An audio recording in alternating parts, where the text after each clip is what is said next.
Let's kick in the news here. Gives us about a 5 minute newscast.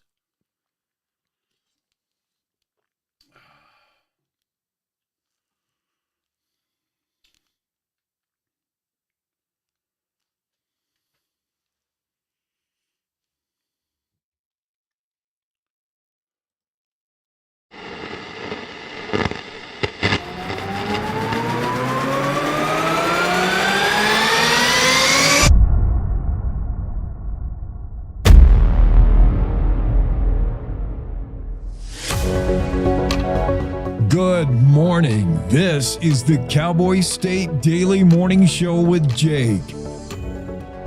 The new way Wyoming wakes up.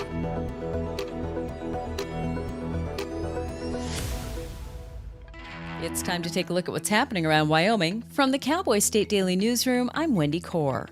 A former award-winning foster dad was sentenced in Natrona County District Court on Thursday to 128 years in prison for sexually abusing two adopted daughters, as well as physically abusing them and four other children in his care.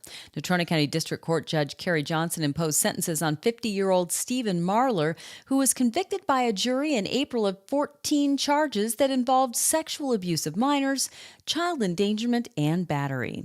Cowboy State Daily's Dale Killingbeck reports that Judge Johnson made the sentences all consecutive. Stephen Marler wanted each of the victims that Marler has afflicted over the years to have justice. In 2013, Marler and his wife Kristen were recognized by the Federal Administration for Children and Families with an Adoption Excellence Award, one of only 3 families across the nation to get that award that year. As a search for a Minnesota hiker missing in the remote Cloud Peak wilderness of northern Wyoming continues, confusion over another missing man found dead in Montana has rubbed at already raw emotions. Reports out of Bighorn County, Montana about finding the body of a missing man in the Bighorn River caused a storm of speculation on social media that it was the man search and rescue teams are looking for in Wyoming. But Cowboy State Daily's Greg Johnson reports that it wasn't. The search for the Minnesota man who is climbing Cloud Peak, it continues, even though it's going on 10 days since he made it up there, but they're still hopeful that they're going to find him. However, there has been some confusion over reports of another missing man in Bighorn County, Montana, which is just across the border, who was missing and was found deceased in the Bighorn River. There was enough confusion over that the Wyoming Bighorn County Sheriff's Office put out a statement saying, yes, it's not the same guy, and we are still looking. The Bighorn County Sheriff's Office in Wyoming reported Thursday that a full-on search and rescue effort is ongoing for 38-year-old Grant Gardner. A 26-year-old Mexican national whose pickup catastrophically dismembered 2 motorcycle riders in Goshen County 2 years ago while driving while under the influence of methamphetamine was sentenced Thursday to between 24 and 27 years in prison. In an agreement with prosecutors, Jonathan Cervantes pleaded guilty to 2 charges, and Cowboy State Daily's Claire McFarland reports that District Court Judge Edward Buchanan handed down the maximum sentence. To a case severe where the investigator himself is using words like catastrophic dismemberment, it sounds light potentially, but the prosecutor said, well, there's detainers on him from other jurisdictions. Cervantes is also wanted on felony charges in Colorado and Kansas on suspicion of illegally re-entering the country, also a felony, and federal authorities have placed a claim on him for deportation proceedings. I'll be back with more news right after this.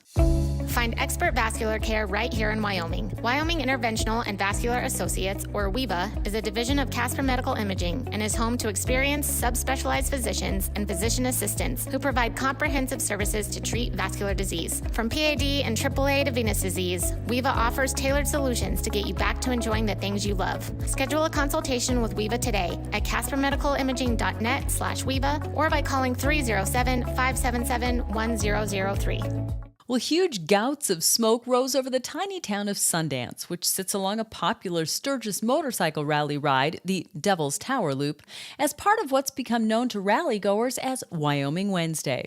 The smoke is from burning tires, an actual competition that's been taking place for 50 years now, in which riders deliberately burn out their motorcycle tires. Cowboy State Daily's Renee Jean reports that a Gillette woman won the 50th annual burnout this week, in part by boldly lifting her top to bear it all to win it. The way they choose the winner of the burnout, it's basically crowd appreciation, right? Who cheers the loudest for who? The person who gets the most cheers, the loudest cheers, wins the money, which is considerable. The purse was $750. So, hey, maybe that's worth pulling your top up. The crowd was pretty loud for the fan favorite last year. So Good House put it over the top, though, when she lifted her top. And boy, the crowd just went wild. The winner said she'll definitely be back next year to watch the burnout, although she doesn't know if she'll participate again.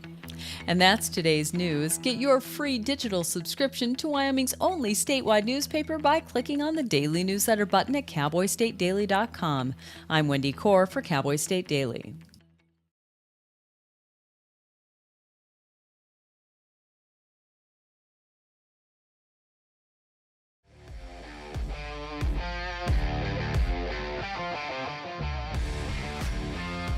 It's my wake-up call music right there, Bruce.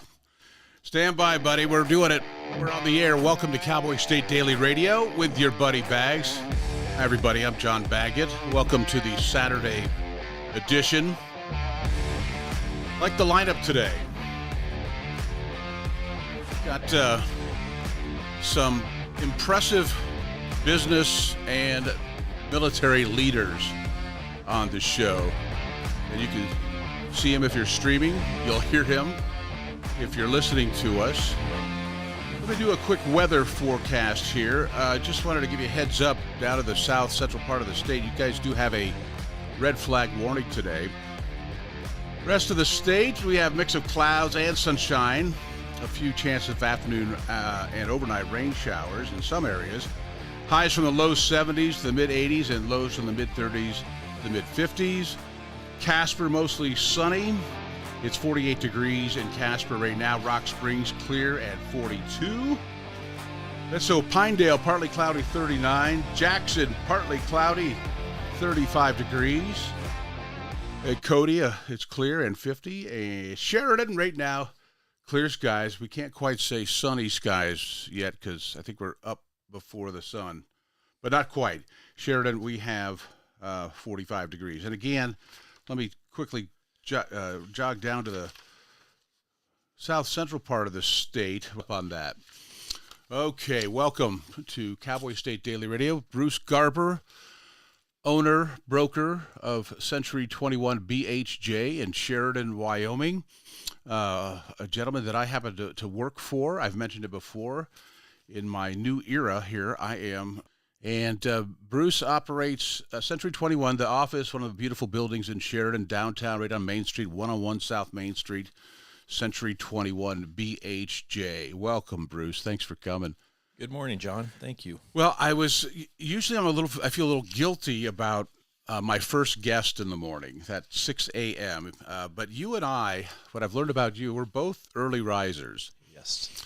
We get to work, and I think I'm there early, and yet you're already there. So I'm not feeling as guilty as I have with some of my other guests. But thanks for joining us. Now, I've known Bruce since the early 80s. We've known each other. My father, John Baggett, Sr., was your high school principal. Yes, he was. So what else about you? I mean, are you from Bighorn originally? I've got a picture of you and your dad, Richard, here. I'll put up. So where do you come from? Well, I basically come from Bighorn, Wyoming. Hey. I was born in Sheridan, but we didn't have a hospital in Bighorn. Uh-huh. So, yeah, I've pretty much been around my whole entire life. I did slip away for college, and they say we're like animals. We end up migrating back home. There you guys are. And any of you folks who are listening but not streaming, if I mention a picture and you want to see it, you can come back. We archive all of our shows, and so you can come back and take a look at it.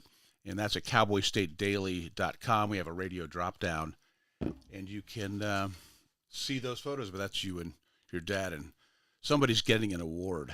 It's a nice picture, getting it from the Chamber of Commerce. All right. So, okay, So education. I mean, Bighorn High School. Yeah, we know your principal. He's said good things about you. You were a pretty good student. He was a wonderful, wonderful man and leader. I'm glad that he was my principal when I was in high school rather than my junior high years. Oh yeah. He might not have such nice things to say about us if he would have been here for those. So you improved? Is that think what you're saying? Maybe he made us improve. Okay. Well, so did you go off to college? Where did you? I did. So had a wonderful upbringing in Bighorn. Loved Bighorn High School. It was really a great experience for me.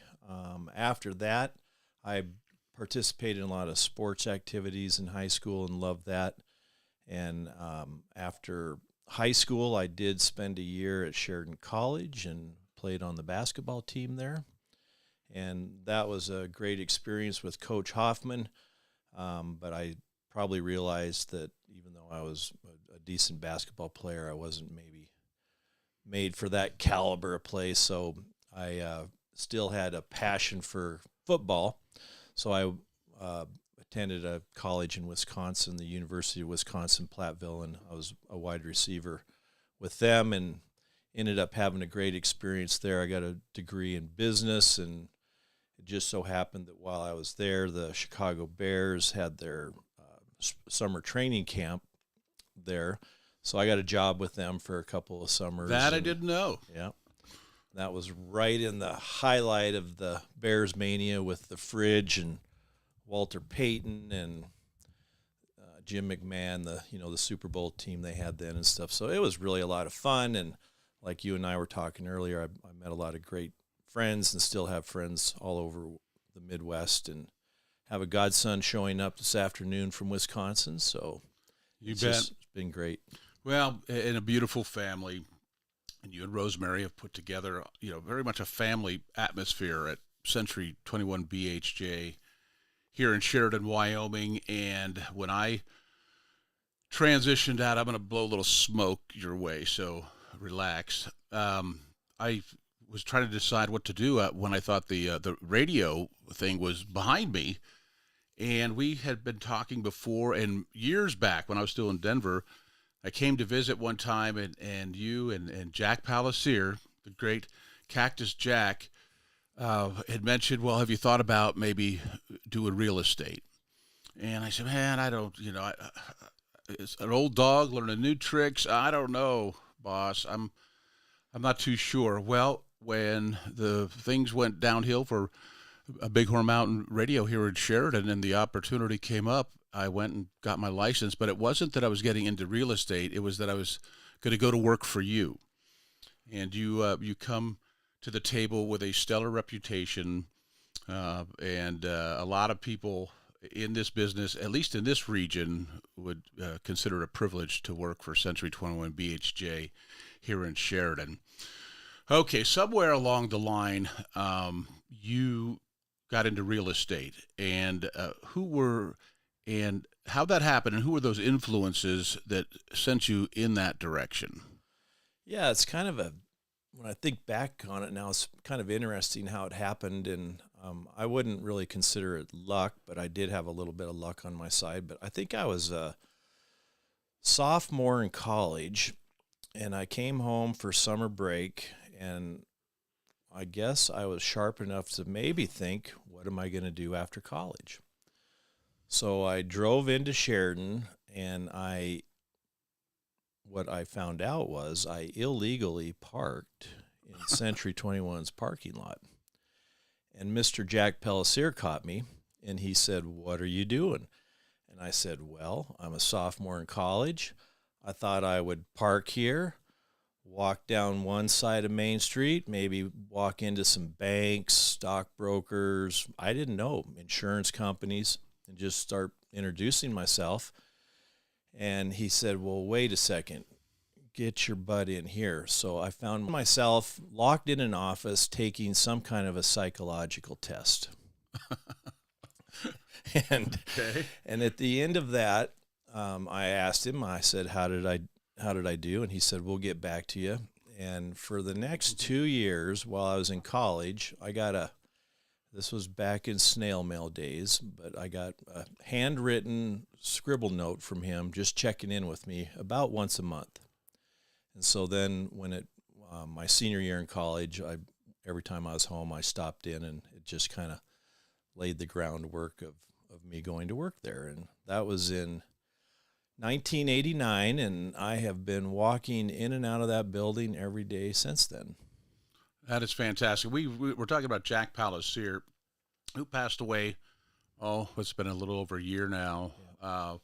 But he, hard to describe, he's somewhat of a legend in Sheridan in general, certainly in the real estate business, but a family friend, a friend of my father's for so very long, and he's greatly missed. We love Jack Palliser very much. Very, friends with the rest of the family. Peter, his son, is my veterinarian, and I see Jay and Susie up at the cabin every once in a while.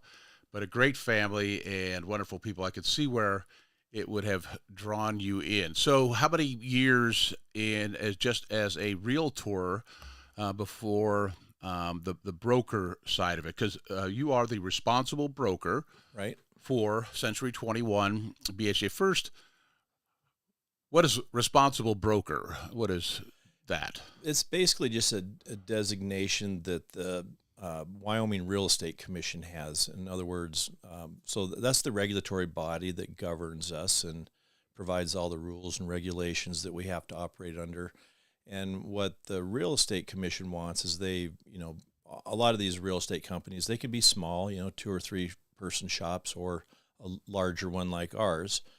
But at the end of the day, they want maybe one person they can check in with if there's a problem. So there's this term designated as responsible broker.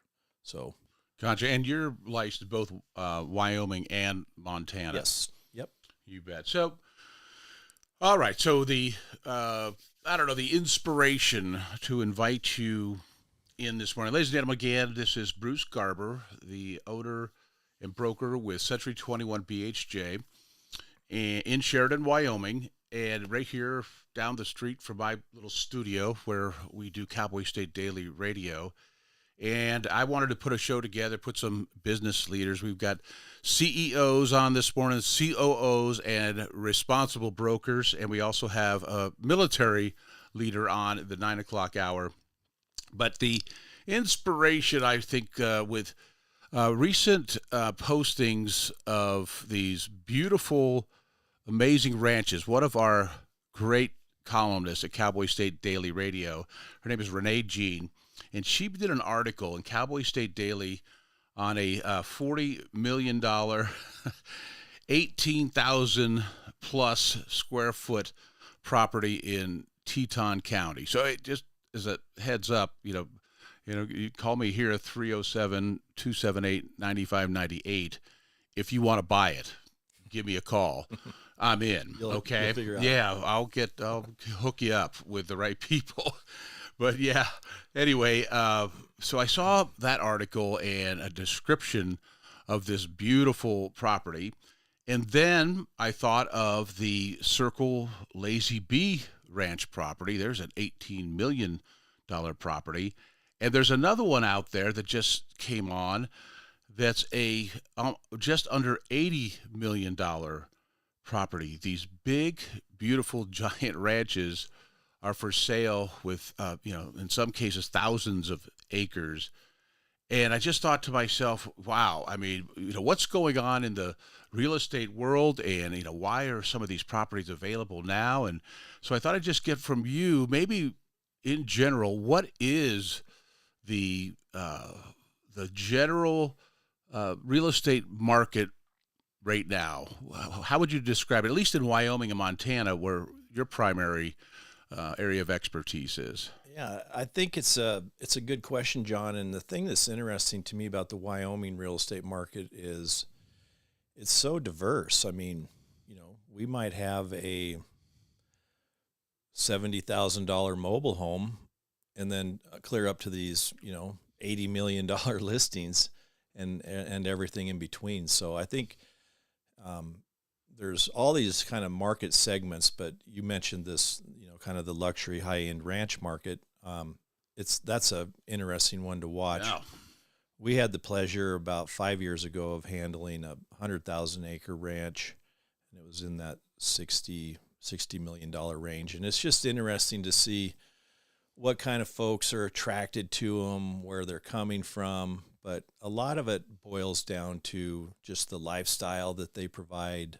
And I suppose some people are, kind of looking for the trophy ranch, but it's usually a lifestyle. Then obviously there's, great things about Wyoming that people would gravitate towards, versus other states with our tax-friendly environment and Exactly. Low population and good schools and, just kind of a great place to live. Well, I can speak firsthand about that, being drawn back here 6 years ago now. Excuse me. Anyway, that comment that you just made I hear that reflected quite a bit. I'm working with a few people from the big city, Denver and other places, who are looking at the Sheridan area in particular, but Wyoming in general, because of that lifestyle. And do you think still, after the COVID years, people were buying property sight unseen. That was quite an unusual time. It was probably the most interesting time. Not down that much, but there was a few weeks there where we didn't go to the office and stuff, but we just noticed our phone started ringing, and we were, at times wondering if we were like today's entertainment for somebody. Well, yeah. We're all locked up, and I'm in Boston, so why don't I call a real estate broker in Wyoming, and we'll at least entertain ourselves this morning. But then, that was March, April, all that happening. And then in June, people actually started showing up, and purchasing real estate. So it was interesting. And at the time we kind of thought, well, Sheridan's a great community in Wyoming. Maybe is it just happening to us? But then, as we kind of asked more questions and stuff, we found out that it was basically going on all over Wyoming, and communities near us, Warland, communities without a large industry or anything like that. But yeah, it seemed like if people could get a good internet connection and have their cell phone work, they came. Well, we're still getting some of the after effects of that. I think that when we saw some of the prices of real estate shoot up because of the demand shot up, that folks, where the price or the value of a property has stabilized since then, there's a lot of folks that still are reminiscing about the value of their property when folks were buying things sight unseen. Yeah, it's kind of interesting to me because, we've lived here for a long time and we care about the communities, and we don't really want to see, some of the change that other communities have had. And the thing, anytime you bring people into the equation, it comes usually with some issues. Possibly higher crime, and, we don't have traffic jams, but maybe there's been times when I leave my office that I got to wait for 4 cars to go by instead of 2. But I got a funny story about that. When you sold us our house, we were leaving here, where you're out the window here, just pulling away. We knew that this was the place. After looking at about 10 or 12 different places, we were driving around in your vehicle in the back seat, and we ended up downtown at about 5 o'clock. Remember, we had driven up from Denver that morning or the evening before, and we're pulled away with you. We get downtown, and we get to the light there at 5th and Main Street, and it was probably about 6 cars back from the light, and you actually apologized to Deb and I after living and dying in Denver traffic, and we were 5-6 cars back from Main Street, and Bruce says, "Hey guys, sorry about the traffic. We're right here. It's just about 5 o'clock. It gets busy." So we looked at each other and chuckled at you at your expense. All right, I got to do a commercial break. So we'll do our first break. But hey, Bruce, but when we get back, again, ladies and gentlemen, Bruce Garber, the responsible broker, owner of of Century 21 BHJ here in Sheridan, Wyoming, licensed throughout the state and also in Montana. And I wanted to talk to him about the real estate market and so forth. And one of the things that I hear a lot, and probably you and my associates there at Century 21 hear a lot, is about the inventory shortages, at least in some Wyoming communities. So, if okay with you, we'll talk about that a little bit when we get back. You're listening to Cowboy State Daily Radio. It's 6:25. You're here with John Baggett, a.k.a. your buddy Bags. Stay tuned. We'll be right back. Wyoming is a big state. There's so much ground to cover, so many stories to tell. But the Cowboy State Daily News team is up to the challenge. I'm Wendy Core, host of Cowboy State Daily Video News. Whether it's politics in Cheyenne, energy issues in the Powder River Basin, or grizzlies in Yellowstone, our talented crew of experienced journalists are out there finding and telling the stories that matter. What's the best restaurant in DuBois? Renee Jean checks it out. What's the most recent Supreme Court decision mean to our everyday lives? Claire McFarland explains. How is the upcoming elk hunting season shaping up? Mark Hines lets us know. Every day, I talk to the reporters who are covering the topics, issues, and people that are important to Wyomingites, and in our daily newscast, I bring you those stories. Tune into the Cowboy State Daily Video Newscast every morning, only on CowboyStateDaily.com.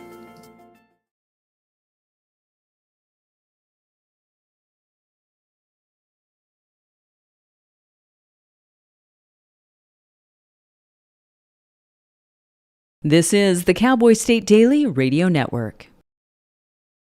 Gracie and Pedro might not get along so well. They're standing on my tail. But there's one thing they agree on.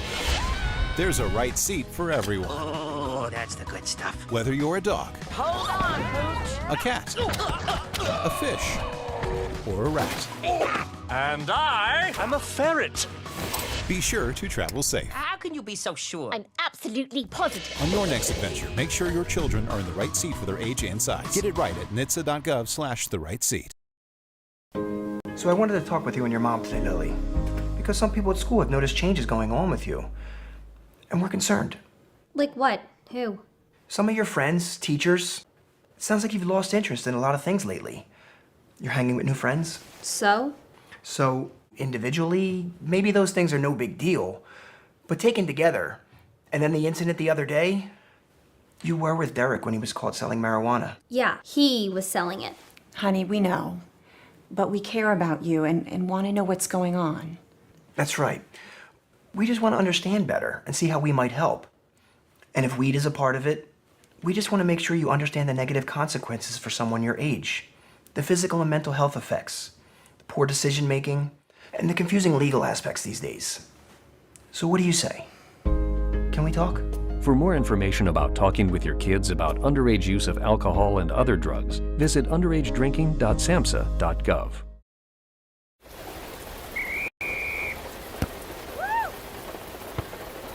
Come on! Go, Diane! Yeah, keep it going! Yeah! Go, honey! If you love them enough to drive an hour to cheer them on as they get beat 11-0 in the rain, then surely you'll check nhtsa.gov/the-right-seat to make sure they're correctly buckled in the back seat. Throw that ball, Diane! Woo! You got this!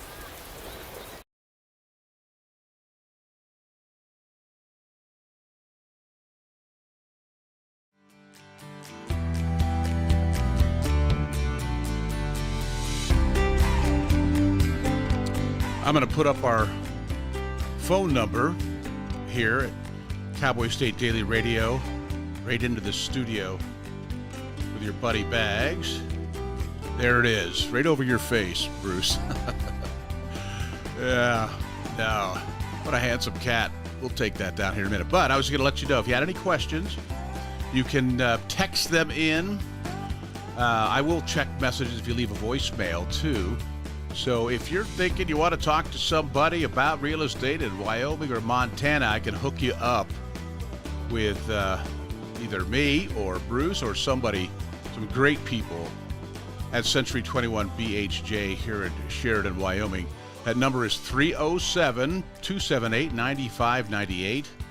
307-278-9598. You can text right into the show. Yeah, if you have a question for myself or Bruce, you're welcome to put one up there, and I'll shoot it at him. All right, as I mentioned before the break, I wanted to talk about some of the inventory issues, at least, Bruce, with what I've experienced here in my limited time, and then the feedback I get from some of the great, Mandy Kotiska and Marie Lowe, and I mean, some of these, Paul Wallop, these incredibly talented, Joe Stager, Roger Sinclair. These people have been doing it for decades in some places. Roger St. Clair, what is it, 40 years? So that's the kind of expertise that I'm around. It's a little intimidating. For 43 years, 44 years for me in radio and media. So I kind of look longingly at them having that kind of expertise and experience in an area that I'm in now. But so I listen a lot. I'm not normally very quiet at staff meetings. I had been known as kind of the class clown. But when I'm there, I shut up some and listen to these experts talk about what's going on in the real estate market. And I've heard you and others talk about maybe some of the issues related to inventory shortages.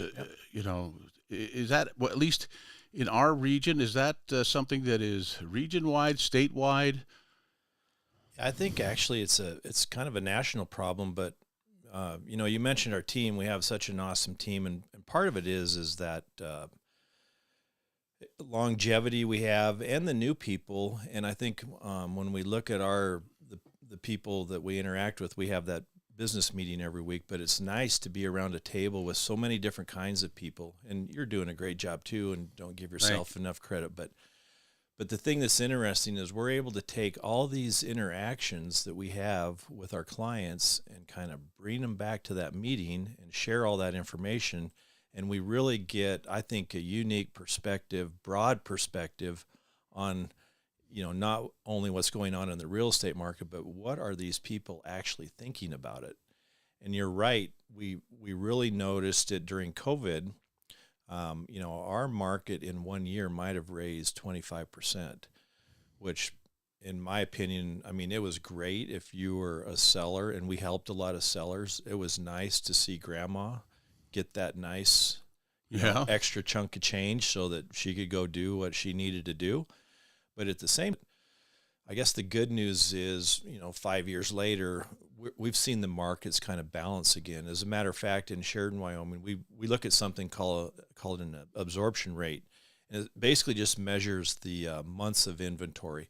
Well, all of a sudden now, we're back at a 6-month absorption rate, which means we have a 6-month supply of homes on the market.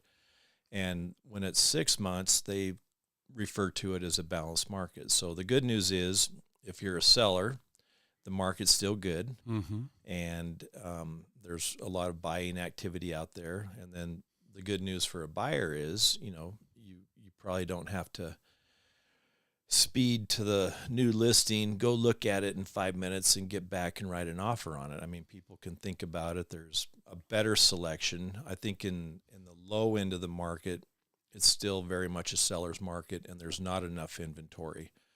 But like in the $1 million market, there's maybe too much supply, and it could be a buyer's market. So bet if you want to buy a $80 million ranch or a $40 million ranch or a $20 million ranch, they're available right now, which we were talking about earlier. Well, Bruce, my heart kind of goes out to young people.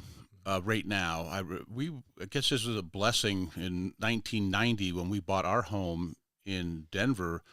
The market was definitely in our favor, but it feels like young people struggle to be able to afford a home. And I think that's always been the case, but I think with kind of the conditions in the real estate market all over the country, over the last 5 years, we kind of got hit twice, because we saw the run up in prices, right? Yeah. So things got more expensive.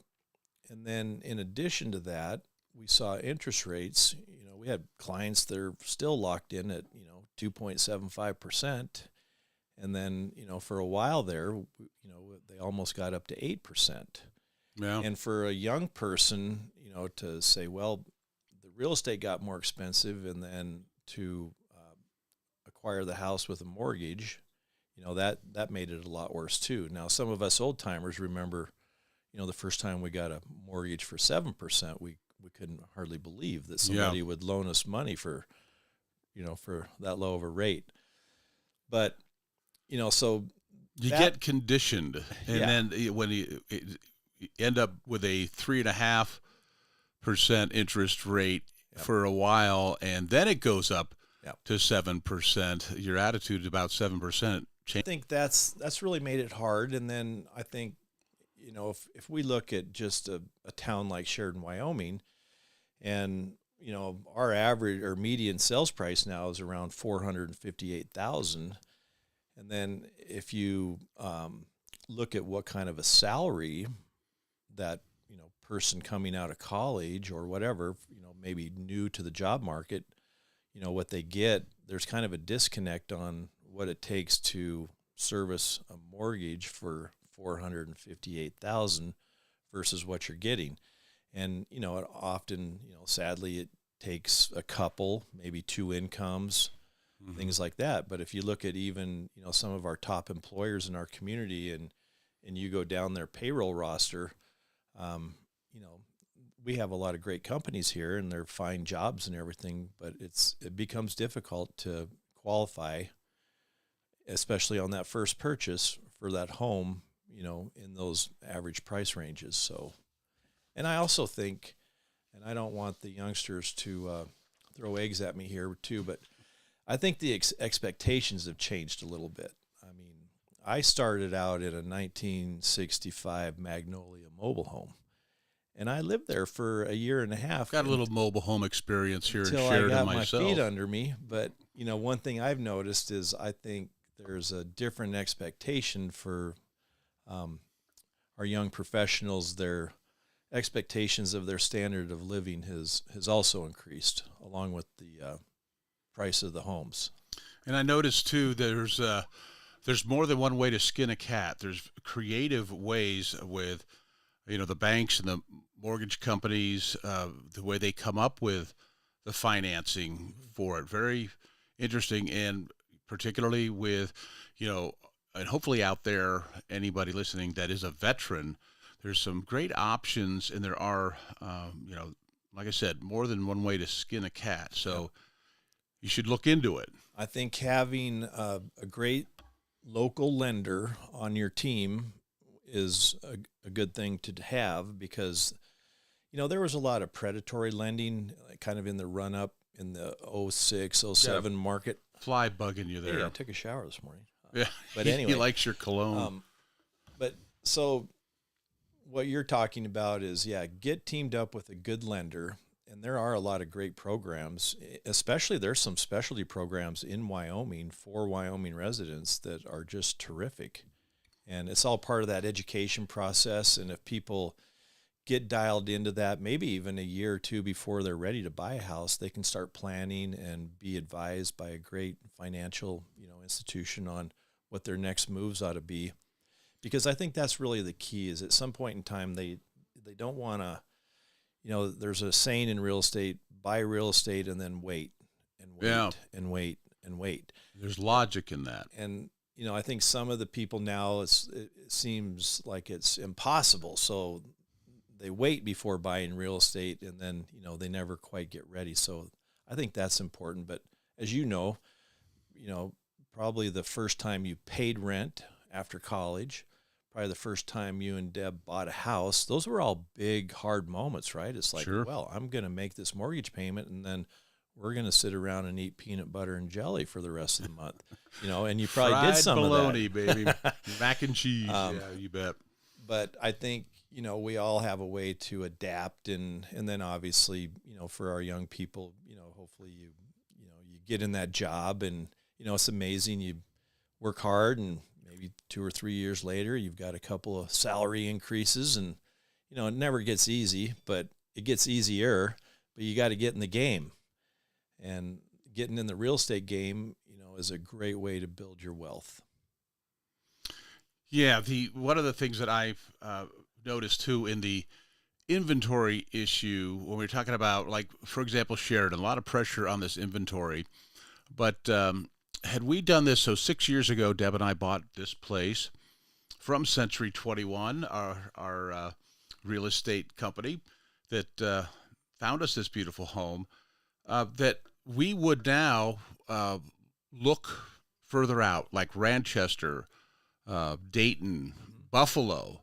Buffalo's only 30 minutes away. Here's what's funny and interesting is that we live in Denver. There was not one place that we went to that wasn't at least a half an hour away. I don't know if you've ever noticed, but I'm early to everything because I think I have to at least leave 15 minutes early, right? Sure. Yep. Well, so for example, Buffalo's only 30 minutes if you're driving the speed limit away. And for somebody like me, it's nothing. Plus, there's zero traffic. It's just a shoot over. So if we were to do this again, we would have expanded out because we love Dayton. We love the Ranchester area. We love the Buffalo area. These are beautiful places. They're smaller, but they're not that far away from Sheridan, which I describe as a little big town or a big little town. Sheridan, we're about between 18 and 20,000, somewhere in there. Last census said something like 18,000, but that was 2020, right? Yep. So, but that's an option for people too, is you say, oh, these properties are expensive. Maybe expand out a little bit and find something. Oh, definitely. Because we saw that firsthand, I would say, well, I'm moving to Sheridan, and, we show them property in Sheridan, but we learned, like, when Weatherby Firearms moved their company headquarters to Sheridan, Wyoming, we were fortunate to be able to help a lot of their employees, and we noticed that, they wanted to look at real estate in Buffalo. And the 30-minute drive did not faze them one bit because some of them were commuting up to an hour, hour and a half each way, morning and afternoon. And that 30-minute drive from Sheridan to Buffalo is just not an issue. No big deal. Yeah, and plus, it's beautiful. I mean, drive by Lake DeSmet, look at the Bighorn Mountains. It's like, what's wrong with this? February, you might want to slow down a little bit there, but it's true. And plus, you could get maybe a little open space for yourself, a little elbow room. Maybe you put a couple acres around your house too. You get out of the big city of Sheridan a little further, and there is acreage available. Right. So I wanted to ask you, because we do have such beautiful, the Bighorn Mountain areas, some of the unique properties that you've been a part of selling or buying. Do any come to mind specifically that this is? I mean, I've seen some of the pictures on the wall. Yeah, I think we have been so fortunate to be involved in so many kind of unique transactions in this part of the state, and even southern Montana. But I guess for me personally, I don't know, I get excited about all the real estate. There was a year when I sold a $64 million ranch and had a $16,000 sale, and I got excited about both of those. But the Diamond Cross Ranch was really a special transaction to me. The folks that owned it were wonderful people, and then I had some kind of family history with part of it, so that was a great project. But really, John, I mean, just think about, some of the sales we've done with cabins on the mountains to, just a normal house. That would be downtown us too. Sheridan. I mean, it's all good. Yeah, I had a gentleman bought that I found him a property, 160 acres outside of Buffalo. He called me up. He lived here at one time, and he wanted to come home, just like your buddy Baggs. He wanted to come back to Sheridan. And he told me, he said he wanted me to find he described what he wanted, and that my job was to try to fulfill his wishes for where he's going to build his dream home. and he said, I want acreage, and I want a place where I can go out on the back porch and shoot my 30-06 and nobody cares. Yeah. Well, that was what I put in my head, and that's what we were looking for, and we found it for him. Yeah. I don't know if Sandy's listening or not. I hope he is. But he has told me over and over how much, that finding the property the way he described it and looking and searching until we did, it was, and I made that a priority, and it's kind of the way you operate. I think the best part about our job is the people we get to interact with, and then we're helping them with their dream. And then after the transaction is over, that's when it gets fun, because you stay in touch with those people, and they share their stories of if they bought a ranch, it's all the fun they're having on it, grandkids coming. I mean, all that stuff is just fantastic. I closed on a house here in town 3 or 4 months ago with this neat young couple that grew up here, and about once a week I get a text of pictures of what they're doing to that house, and they are so happy, and it makes me so happy just to see the improvements they're making and how excited they are about it, and it's really fun stuff. All right, we're talking to Bruce Garber. He is the responsible broker owner at Century 21 BHJ. His office is here in Sheridan, Wyoming, although he's licensed throughout the state and in Montana.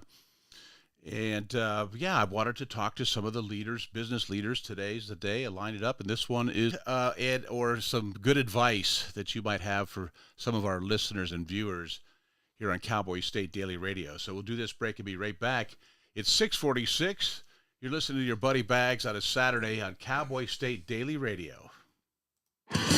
Want to stay in touch with what's happening around Wyoming? I'm Wendy Core, host of the Cowboy State Daily video newscast. From Mountain View to Upton, from Jackson to Cheyenne, our reporters are out there finding and telling the stories that matter. Every day, I talk to the talented journalists who are covering the topics, issues, and people that are important to Wyomingites. And in our daily newscast, I bring you their stories. Tune in to Cowboy State Daily video news every morning, only on CowboyStateDaily.com. Wyoming is a big state. There are so many stories to tell, and here at Cowboy State Daily, we pride ourselves in bringing those stories to you every day. I'm Riley Strand, videographer and production assistant for Cowboy State Daily Video News. Every day, host Wendy Core and I talk to the experienced journalists who are covering the topics, issues, and people that are important to Wyomingites. And in our daily newscast, we bring you their stories. Tune in to Cowboy State Daily Video News every morning, only on CowboyStateDaily.com. You're listening to the Cowboy State Daily Radio Network. In today's digital world, it's hard to know who to trust. Your local TV and radio stations bring you the facts. Misinformation and deep fakes flood social media, but broadcasters deliver verified and accurate news. For news, emergency updates, sports, and entertainment, turn to your local stations. Text TV to 52886 and urge Congress to support the vital local journalism broadcasters provide. Emma, did you hear? Todd's in the hospital. Who's Todd? He got a collapsed lung from vaping. He thought it was cool. Not cool. Promise you won't vape, Emma. It can lead to a lifelong addiction, and we can't be friends if your lungs collapse. Bogus. Wacky sitcom teens aren't the best people to talk to your kid about vaping. Hey, you got a minute? You are. Start the conversation with your child about vaping today.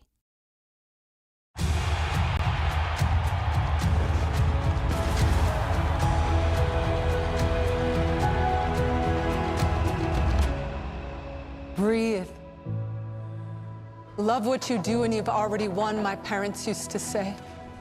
My parents whose smiles were my first finish line, who championed respect, whose resilience built mine. Even more than I wanted a gold medal, I wanted a heart of gold, like the mentors who were my balance beams refusing to let me down, and the coaches who spoke out to anything out of bounds, heroes who never stood on podiums, but stood up for me. Every shot I made, Give the assist to those who since my youth were referees, ready to blow the whistle and end abuse.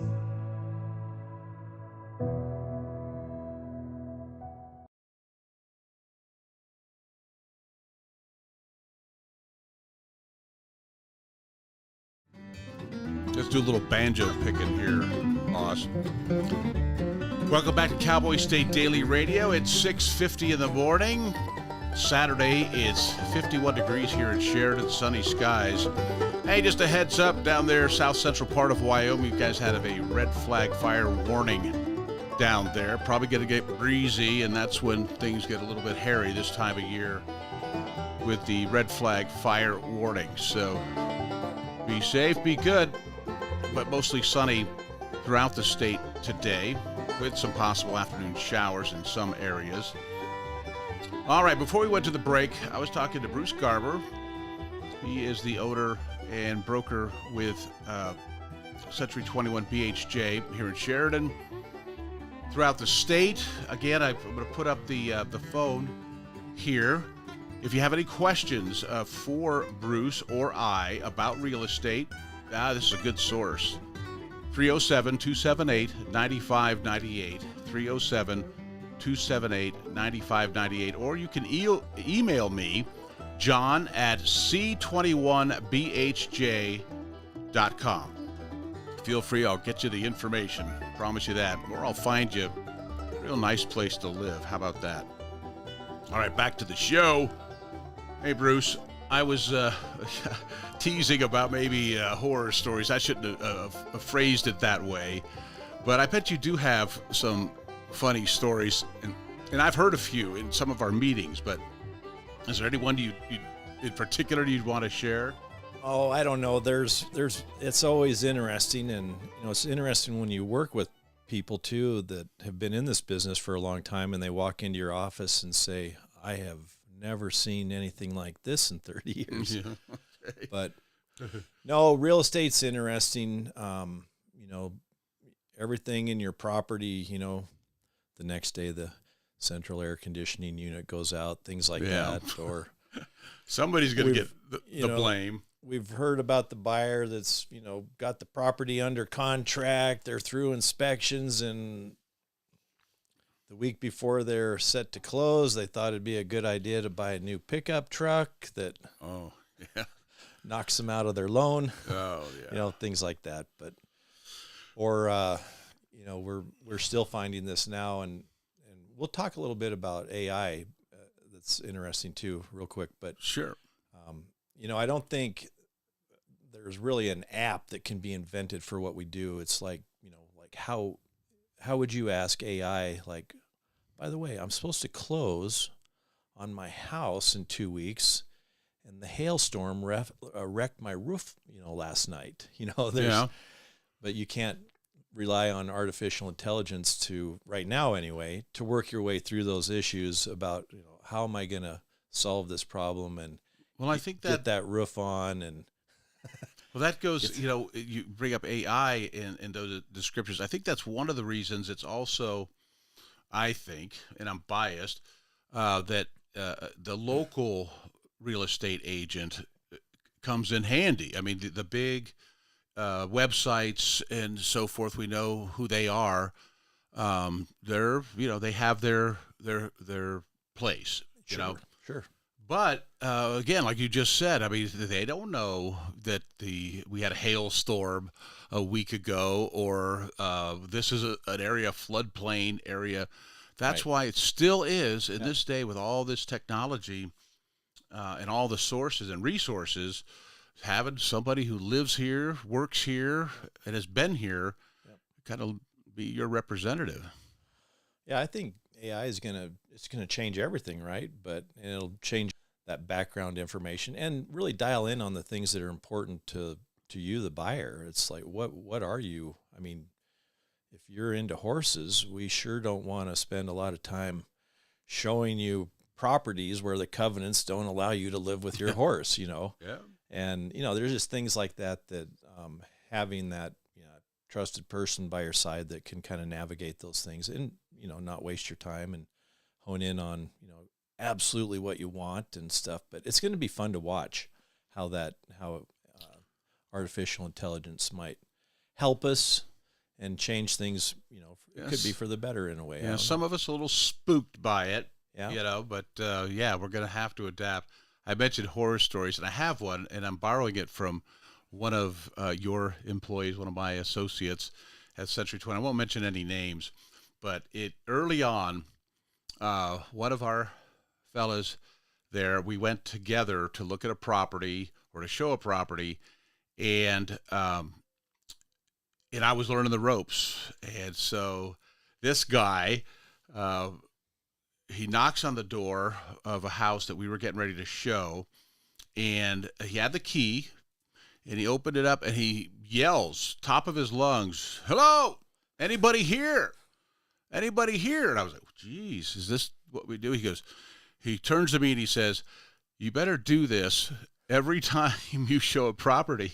And then he told me this story of how one time he had the key, he had the permission of the homeowners to show the home, and they were traveling. Well, the daughter, who was off to college, came home with her boyfriend. And there's all kinds of fun stuff that can happen. Oh, yeah, you bet. Well, what mistakes? We've only got a few minutes left. To help my listeners avoid making mistakes, are there some things that you would recommend they do, let's just say, for buying a home first and then putting a property up for sale? I think the biggest thing is to just, kind of look at it like athletics, and you need a team, and everyone on that team's got a position and a role to play, and, get a good real estate person on your team. There's a bunch of good ones out there. And then, like we talked a little bit about your lender, the home inspectors, maybe on some of the more sophisticated properties, you might need an attorney, accountant. But I mean, that I think is what really helps. And I know for some people that's all intimidating, but the cool thing about picking the right real estate advisor is they can organize that team, and they can assemble it and kind of put the people in place that's going to make that transaction successful. So, and I know that's the key. That some of our team, we can help you find those people. We have tremendous local and even statewide connections on all those different expertise that we might need to plug in to make your transaction go the way you want it to. So, how would they get a hold of you? Speaking of experts, anyone can get a hold of me or you or any of my teammates at our office. Our main landline is 307-672-5838. We've got a website, and that website has our current listings on it too. Century21BHJ.com. And if you can go on there, and what I love about it is we're not just featuring our listings, but you can look at any listing in the marketplace through our website. You bet. And on there, I do have, we have a what do you call it, a mortgage calculator. Yep. Okay. And so you can kind of get an idea, and it's not right on the money, and there's all kinds of things that come into play, but you can find out what you're capable of doing too, and go in educated. The other thing that might be good for people to know that are just starting out is we do have a property management division. So if you're, a lot of people, self-included, started renting, but it's a good resource to you is our property manager, Cassandra Foster, and she'll get you into a rental, and then we can kind of be close to you and start advising you on how you can step up into that home ownership. All right, Bruce, we're out of time, buddy. It's straight up 7 o'clock on a Saturday with your buddy Bags. That's Bruce Garber, Century 21. One more time, your phone number. Our office number is 307-672-5838.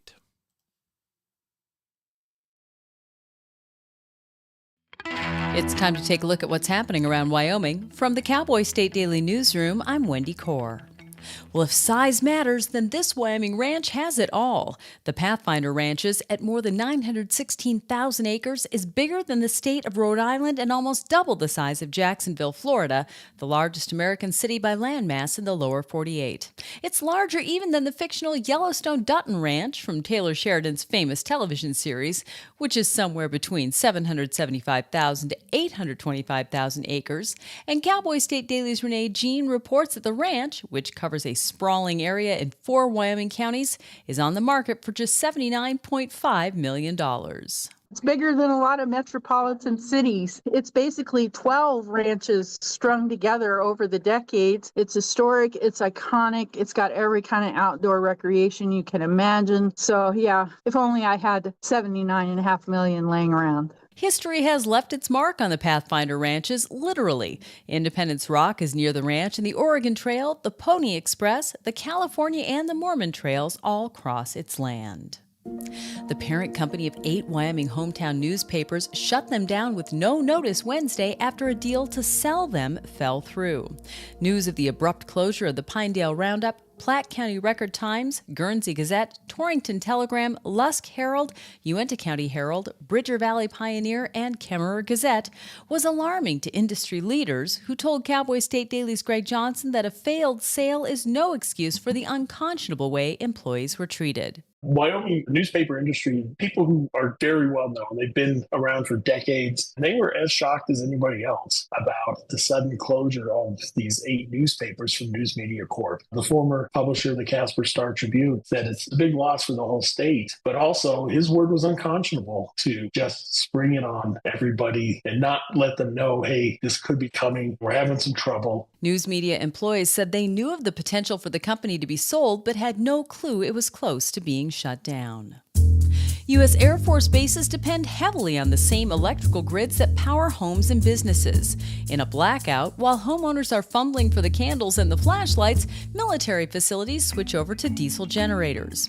Looking to provide a more reliable and long-term source of electricity, nuclear startup Radiant this week signed what it described as a first-ever agreement to deliver mass-manufactured nuclear microreactors to U.S. Air Force bases. Cowboy State Daily's David Madison reports that the California-based company hopes the military contract adds momentum to its efforts to establish a manufacturing presence in Wyoming. This would give a base its own power plant that's not beholden to a cyber attack on the commercial grid. It can be placed in remote locations. And so this is clearly a new market, and it could create a huge industry in Wyoming if the state changes its law. And that's the other complicating factor here is the legislature is considering a bill that would allow for the storage of waste. Company spokesman Ray Wirt expressed optimism that the Air Force deal could boost support for the contentious Natrona County facility proposal. I'll be back with more news right after this. Find expert vascular care right here in Wyoming. Wyoming Interventional and Vascular Associates, or WIVA, is a division of Casper Medical Imaging and is home to experienced subspecialized physicians and physician assistants who provide comprehensive services to treat vascular disease. From PAD and AAA to venous disease, WIVA offers tailored solutions to get you back to enjoying the things you love. Schedule a consultation with WIVA today at caspermedicalimaging.net/WIVA or by calling 307-577-1003. Saying a Teton County-based ski resort's year-round roller coaster threw him when his seatbelt came undone, a Wyoming man is suing the resort and an international roller coaster equipment manufacturer. In July, Juan Camacho filed a civil lawsuit in Teton County District Court against Snow King Mountain Resort and Wiggins Sports over an incident that occurred in 2021, 3 years after several seatbelt malfunctions triggered a nationwide recall. Cowboy State Daily's Claire McFarland reports that Camacho is asking for a trial to establish judgment and determine just and proper damages and relief. This plaintiff alleges that in 2021, after the whole 2018 debacle, his seatbelt wasn't checked and it malfunctioned, throwing him from the coaster. When Camacho's seatbelt came undone and the coaster threw him, he says it caused him, quote, serious injuries, damages, and losses. And that's today's news. Get your free digital subscription to Wyoming's only statewide newspaper by clicking on the daily newsletter button on cowboystatedaily.com. I'm Wendy Core for Cowboy State Daily.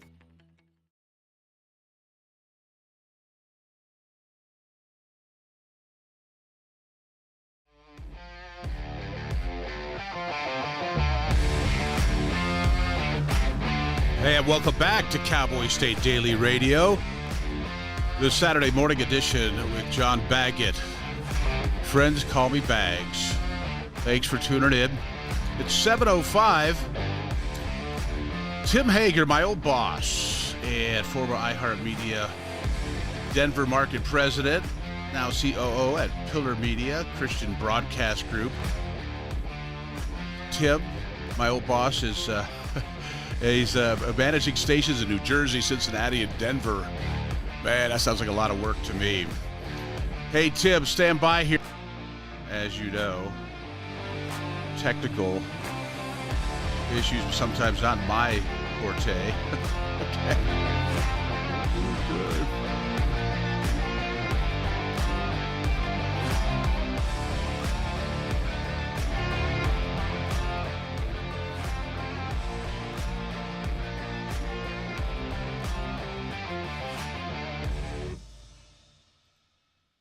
Okay, Tim, if you can hear me, buddy. I can hear you. All right. Well, I'm having a difficult time bringing you up here in the Zoom room here, but I'll get that fixed here in a minute. But welcome aboard, my friend. I appreciate you getting up and hanging out with your buddy Bags. Where are you on the green planet right now? Good old Littleton, Colorado, in the basement of the Hager family home. Yeah, you betcha. It's interesting to me because we worked together quite a while ago, and you end up big shot CEO, and you've just been a media mogul, and here you are with your buddy Bags. We're back in radio together on the air on Cowboy State Daily. This is a streaming and broadcast Saturday show. We have let's say right now we're at 4 radio stations broadcasting us while we stream cowboystateDailyRadio.com. You can tune in, and then we're also on Facebook Live. We're on YouTube, X Live, and so it is quite the modern radio operation here, my friend. So, hey, first introduce, you're a family man, and how's Angie, by the way? Yesterday was her birthday. Yay, so, happy birthday, Angie. Yes, yeah. She's good. I mean, that's a loaded question, John, as I dropped you a text just shortly before the show to tell you, hey, I'm not sure if you have heard the most recent stories of your old boss, Tim. But it's been a wild run recently, John, and it's been a wild run for Angie for sure. You bet. Father of 3, including a set of twins. That's right.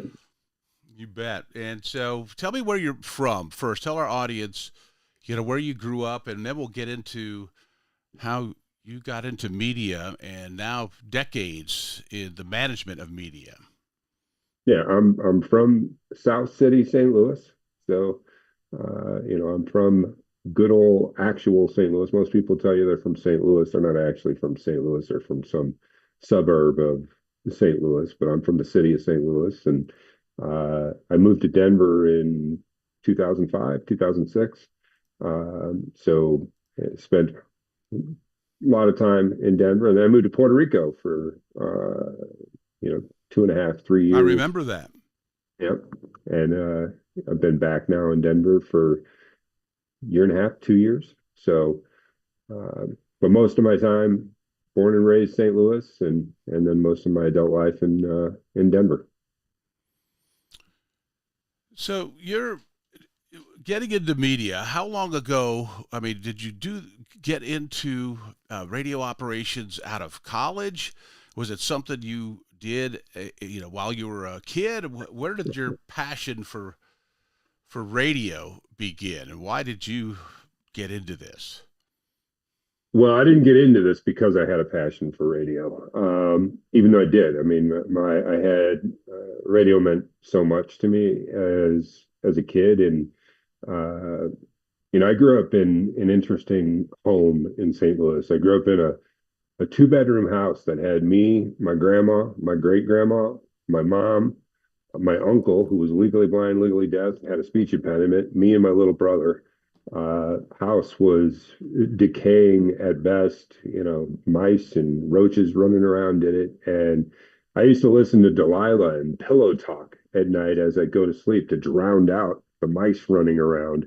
So I had quite an interesting relationship with radio from early on. However, I got into radio simply because I was selling everything under the sun in the early years of my life. I sold security alarms, playground equipment, door-to-door accident and disability Is that right? insurance. I didn't know that. Yep. Device called the risograph, digital duplicating device, bridges the gap between a copier and an offset press. I'm sure you're familiar. Well, I walked into K-Hits 96 and WIL, which was Sinclair Broadcasting at the time. Where was that? In St. Louis. And I was trying to sell them a risograph. And the general manager at the time, Matt Saunders, said, who would end up working for me later in life, but he said, "What are you doing selling this? You ought to sell radio." I said, "Well, wow, that sounds a lot cooler than risographs," and I gave it a run.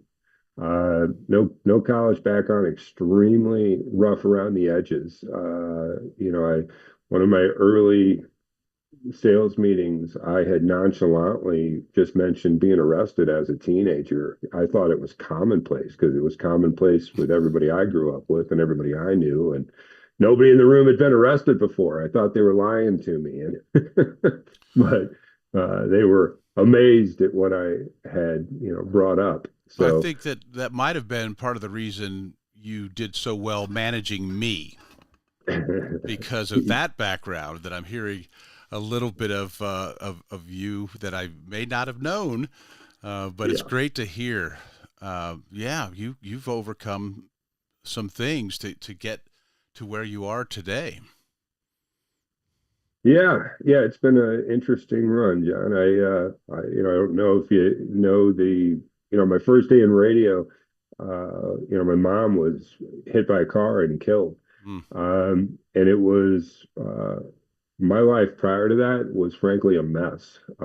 So I used the death on my mom as a bit of a launch pad to put me on a better track, which did occur for a while. But I sort of immediately jumped into a place of I was the wonder boy at the very beginning, right? Because this was December 1st, 1999. And at that time, anybody who was selling radio around me, they had either just come straight out of college or they had been selling radio for quite a while. And that was a time where you were still getting orders over a fax machine from big advertising agencies. Yeah. I came in with this traditional sales background. At the time, I had had a sales training from window selling, insurance selling, playground equipment selling, and I came in as a more traditional salesperson, and it really boded me well. And your management style, because I'm skipping ahead here when you end up as the market manager in Denver for iHeartMedia, etc. So I was in sales at this point in my radio career, and I had gotten a sale. It was a good one. And you remember Pat Connor? Oh, yeah. Oh, yeah. So you accidentally sent an email with me CC'd on it somehow. But the email was to Pat Connor. And it said, "Hey, Bags just had a big sale. It's a good one. Go downstairs and literally pat him on the back and tell him good job." Now, I bring that up, Tim, because I tried, as I went into management eventually, I tried to emulate your style. And this is a compliment to you, the now COO of Pillar Media, which is, by the way, a Christian broadcast organization. We'll get into that. I want you to describe that for me. Anyway, how I saw that was this style you had. You recognized how to manage me individually. That I'm a kind of a rah-rah kind of guy. You know what I mean? Indeed. And I would react to somebody, patting me on the back and telling me good job. Some people, they don't need that, but you recognize that would be the right thing to do for me. So I get the email, and literally 3 minutes later, here comes the boss down, and he's right next to me, and he's patting me on the back physically. but I admire that you manage people based on who they are and their personalities. And again, I tried to emulate that. I mean, did that just come naturally to you, or did some mentor inspire you? I think that it just came naturally. I often, I mean, I've just recently, because I've just started a new career here at Tiller, right? So I've been talking a lot about sort of what makes me tick as a leader, more than any time recently. And the most important piece to me is, do you know all your people's love language? Sounds like some fooey dooey, but everybody ticks differently, right? Some people don't want a pat on the back. Some people, that's the last thing they want is recognition. Some people, like John Baggett, are fueled by, some people just want quality time. Some people, so when you recognize that, ultimately, that's the number one, key to motivation, I believe, in getting the most out of people, is just knowing exactly what it is that their love language is and what makes them tick. So I've spent a lot of that. And I think that really just comes from the one skill set that I had, because I wasn't college educated. I wasn't, but I had a lot of perspective, because I had spanned, I was starting to tell you, I grew up as, I was the poor kid of the poor kids. We were discriminated against in the poor community because we were, you couldn't come over to my house and play if you were a kid because we were so out there. And then, I ended up in a place where eventually, especially millions and millions at the top of sort of the economic food chain. And what that gave me is such a broad range of perspective. I had dealt with so many people from different walks, and ultimately it was probably the number one tool in my arsenal. Well, I picked this show today. I wanted to bring as many leaders in different categories on as I could, and so I picked you out in this leadership role that you have. We're going to get to your current gig with Pillar Media, but I wanted, before you get away from me, you're not going to get away without talking about KMOX in St. Louis. That is a legendary radio operation, and you ended up there before you came to us, correct, in Denver? Yes. Yeah. And were you sales? Were you management? What were you doing in St. Louis before you came to Denver? Well, before I came to Denver, I was selling at KMOX. Eventually, I would leave Denver for 1 year and go back to KMOX to manage the station. But before I came to Denver, I was selling, which was a surprise to me. We would need a lot more time for me to tell you the twists and turns that brought me there. But ultimately, after the beginning of my radio career, I end up doing something I had done early in my life, which I used to build cell phone towers. I'm back building cell phone towers again. And that guy, Matt Saunders, that I talked to you about, who had given me that chance at K-Hits, he ends up the general manager at KMOX, and calls, or he's going to be, he isn't yet, and he calls me while I'm building cell phone towers and says, "Hey, I'm about to get this gig, and I want you to be my first hire." That's the dream job in St. Louis, selling Cardinal baseball on KMOX. And yeah, so I did. And I was actually I came in with, I was not going to be able to do it because sports sellers on KMOX, that was the pinnacle of, and here I just had this 1 year of experience at KHIS, a 20th ranked radio station.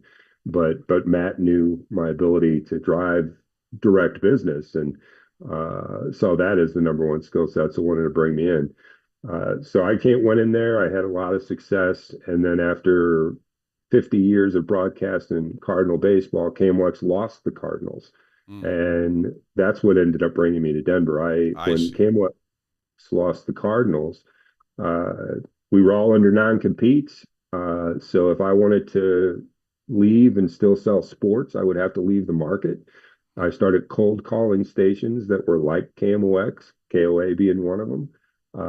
And I was making the decision I was either going to go to Chicago or Denver. And after visiting Denver, I said, well, this is a lot better than Chicago. And there I came. Yeah, there you were, in charge too, large and in charge. Yeah, we had a nickname. We called you Pants, Tim Hager, who is the COO at Pillar Media, a Christian broadcast group. He's in the Denver area, but you're managing Christian radio stations in New Jersey, Cincinnati, and Denver's. I'm familiar with the 101.5 KSRC. Then there's Flow 107.1 KFCO and AM 910 KPOF. We'll talk about those here when we get back. And you know what I want to hear a little bit more about there, Tim? I would like to hear a little bit about your Puerto Rico experience. I remember when you left and went to Puerto Rico, Deb and I looked at each other and scratched our heads. Really? That ought to be interesting. Yeah. So a little bit about that, and then let's talk about what you're doing now with Pillar Media. You good with that? Sounds good. All right. It's 7:22. You're with your buddy Bags on a Saturday. This is Cowboy State Daily Radio. And if you've got a question for Tim or I, 307-278-9598. You can also text into that number, and I can bring it up. It is now 7:23. We'll be back after this on Cowboy State Daily Radio. From Yellowstone to Devil's Tower, the Bighorn Mountains to the Teton Range, Cheyenne to Sheridan, Rawlins to Ralston, Cowboy State Daily Morning Show covers the state like no other radio show or podcast. We love Lovell. We're eager to share the stories of Story, Will Crow About Crowheart, and Yodel Over Yoder. Whether you make your home in Sweetwater, Chugwater, Powder River, or Green River, the Cowboy State Daily Morning Show will make you feel right at home. Jeffrey City, Atlantic City, we see you. Little America, Big Piney, you're on our radar. Howdy, Wapiti, Meeteetse, Shoshone, Ten Sleep, good morning, welcome, Torrington, Riverton, Wheatland, Lusk, Lingle, Lander, Timber, Casey, Kerwin, Moorcroft, Mountain View, Moose, Fort Bridger, Fort Laramie, Fort Washington, Hannah, Hudson, Hewlett, Dayton, Daniel, and DuBois. We are east of Weston, west of Midwest, north of Newcastle, and south of Sundance. Border to border, we love Wyoming and every one of its communities, bar none. This is the Cowboy State Daily Radio Network. When you hear the words nonprofit organization, what comes to mind?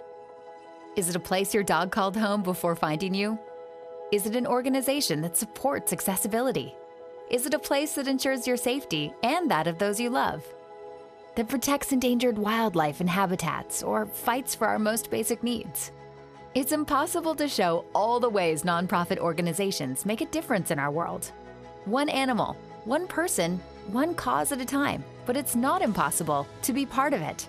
When you give what you have to a nonprofit organization that needs what you can give, you help promote, protect, and strengthen the reach of these incredible organizations.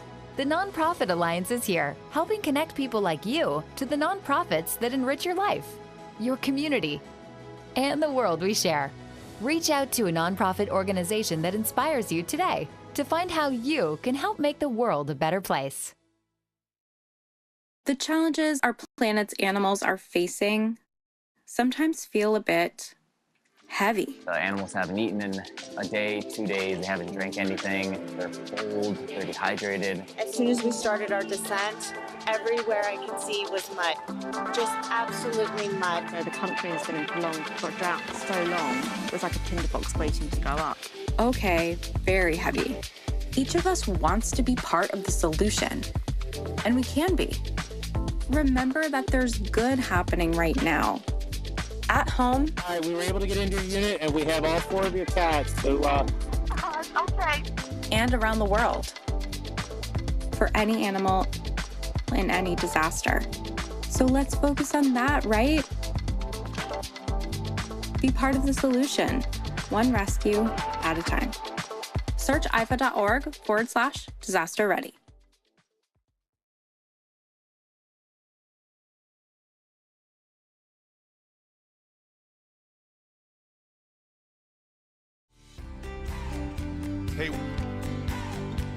Hey, welcome back. Cowboy State Daily Radio at 7:26 on a Saturday morning. John Baggett, as my friends call me Bags, so it's your buddy Bags on a Saturday morning.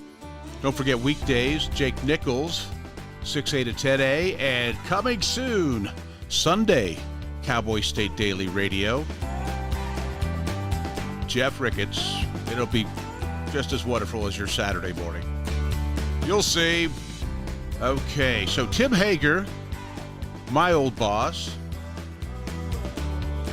and former iHeartMedia Denver market president, now COO of Pillar Media, a Christian broadcast group.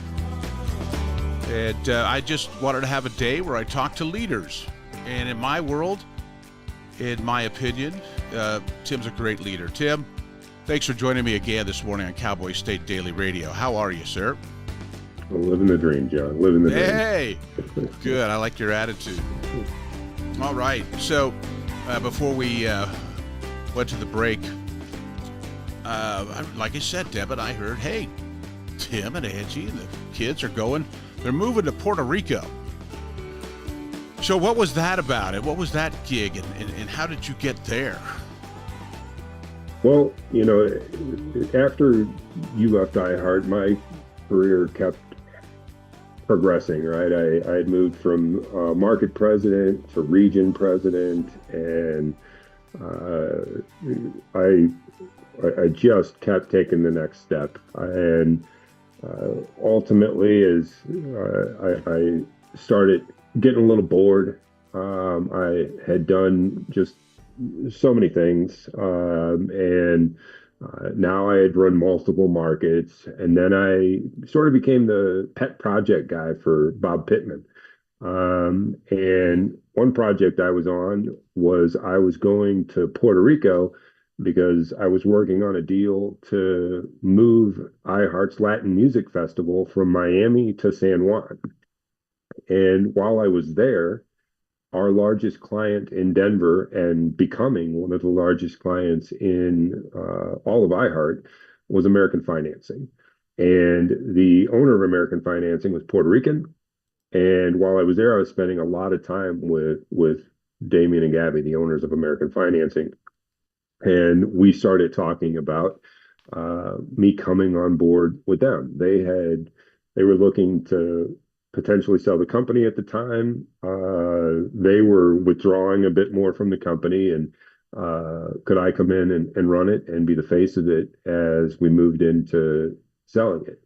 And this sounded interesting, a new challenge, new talking about it, and frankly, came to a place I got everything I wanted to do the deal, and I really felt like something at the time. You know, I had Bob Pittman telling me that, you know, if I stayed, that I would be the heir apparent for his role when he retires. And now I don't know that was true, you know, but it was the pitch anyway. Yeah, and the big dog that iHeartMedia was and is. So it probably sounded pretty good. It did. But the ultimately, you know, I got the offer from American Financing, and it was after the family had gone and spent 30 days in Puerto Rico, and we were just living a different type of in a different type of world with what we were doing. And the day I got the offer, my family was waiting for me to see what had happened. And I had gotten, it was going to be a celebratory dinner, and I had gotten everything that I asked for. But God was beating on my heart not to do it, that it was wrong, and that it was a mistake to do it. I came into that dinner and I was crying and telling my family, like, I don't think we should do this. And but we were so far along already. Everybody was so excited about moving to Puerto Rico, and my wife Angie had already made up her mind that that's what we were doing. And I didn't lead the family very well, because I said, no matter what I was feeling, I said, you know what, we will do it. And I sort of bargained with God. I said, all right, God, you're telling me not to do this, but here's what I'm going to do. I'm going to go spend 3 years. I'm going to get filthy rich, and I'm going to come back, and I'm going to be able to retire. I'm going to be able to walk into church and say, hey, Pastor Craig, put me to work. I don't need to make any money. I'm just at your service. And that's why this will all make sense, because, now I can just go work for God. And even though you were telling me not to do it, I know a little bit better. So let's do this bargain. I'll go do it, but then I'll come back and work for you. So just hang on a minute. Turned out I should have listened, John. Turned out I should have listened. Hey, no, that bargaining with God, it does sound familiar. That's for sure. You and I have that in common, our Christian faith, and I try to bring that into everything that I do. Not always successfully, but it is there, and it does guide me. And I think probably it guided you to where you are now. I was as shocked as all your friends when we saw that you had taken on a new role. And maybe I should say wasn't shocked. I knew that about your faith walk. Maybe tell us about that a little bit too, as we lead into this new position with Pillar Media, a Christian broadcast organization. Yep. Well, back when you asked me about, was it natural, I should have probably answered more that ultimately, through my success, my faith guided me, even if it wasn't realized that that's the manual that I was working off of. I don't know if you remember the 12 non-negotiables I had, and those were all Christ principles. And, ultimately, as I got close to you, I would talk about my faith, but ultimately I wasn't getting up and broadcasting that, hey, what we're going to do is do what Christ said. We're going to do it a way and that's how we're going to operate. But that was indeed what I was trying to do. And it brought me great success. I mean, eventually I would find out that, I thought it was me, but it wasn't me, right? It wasn't me. Left to my own devices, I'm not quite as successful. But when I'm following, I sure am. And this has been foundational to me for a long time, because I had quite an upbringing, a lot of trauma, a lot of interesting twists along the way, and my faith is what got me through some serious turmoil in my life. And ultimately, the other guiding principle that I had, which I don't know how much you even knew, because this is something I didn't broadcast also, is most of the time we knew each other, I was in long-term recovery. So that recovery, based in my faith also, was very much a guiding principle of my life. Sure. And I recognize that. I know that you brought some of that with you in your dealings, in your management style. And did you still sing at church? Didn't you? Yeah, at the time, I remember that. Absolutely. Yeah, I was singing in the worship band. I mean, the time that I was managing John Baggett, this was probably the pinnacle of Tim being the best version of Tim.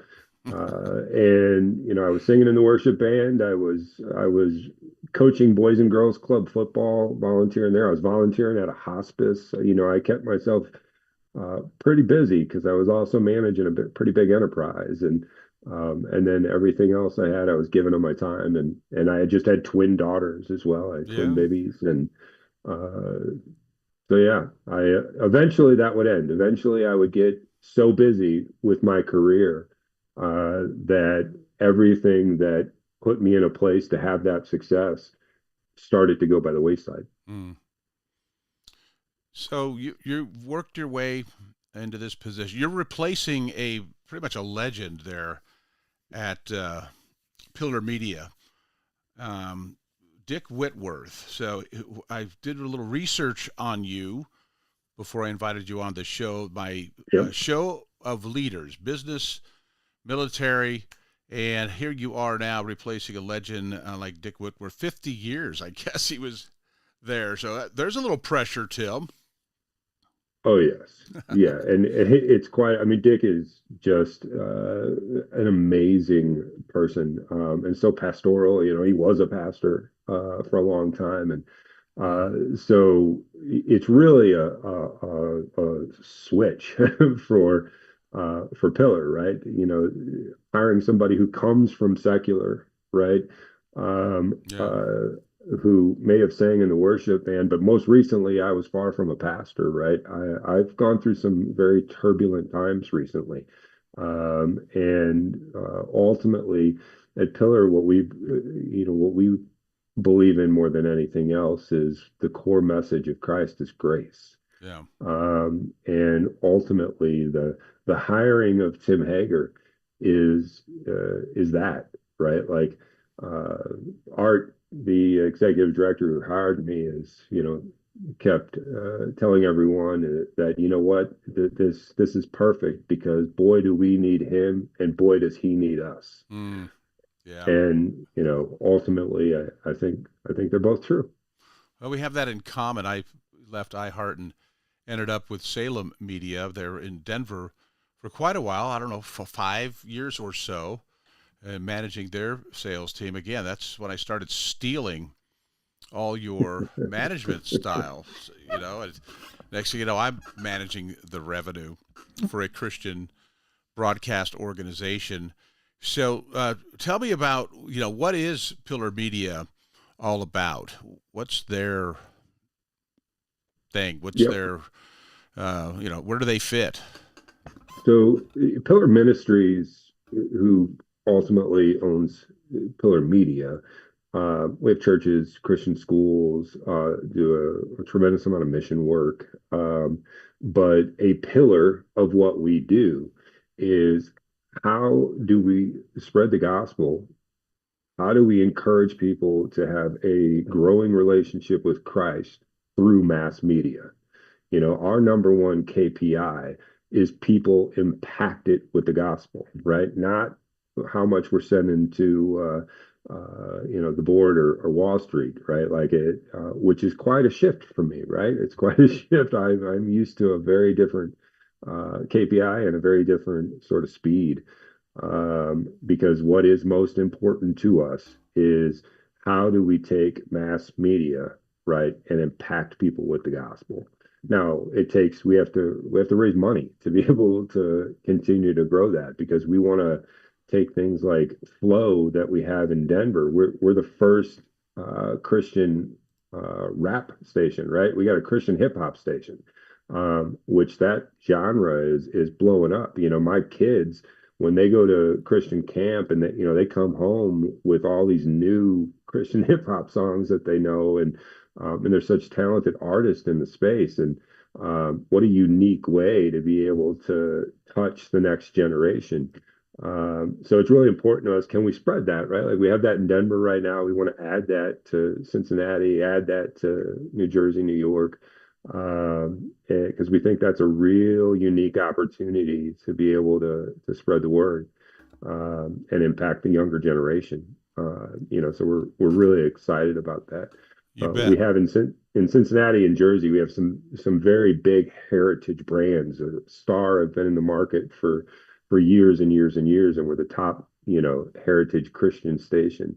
And then Denver, we just bought these stations. We had KPOF, which has got a 9, 10 a.m., got a very strong following, that is much more traditional. It's where you can hear the hymns that you once loved and some Christian talk. But we just bought the FM stations for Star and Flow and starting to build something. Well, impacting that next generation. Let's talk about that a little bit when we get back from this break here. You're listening to Cowboy State Daily Radio with Tim Hager, the COO at Pillar Media, and he is one of my leaders today, doing Saturday morning with your buddy Bags and talking to leaders in various categories. After Tim, next hour, we've got the CEO of VacuTech, manufacturing company from Denver that moved to Sheridan, Wyoming in 2012.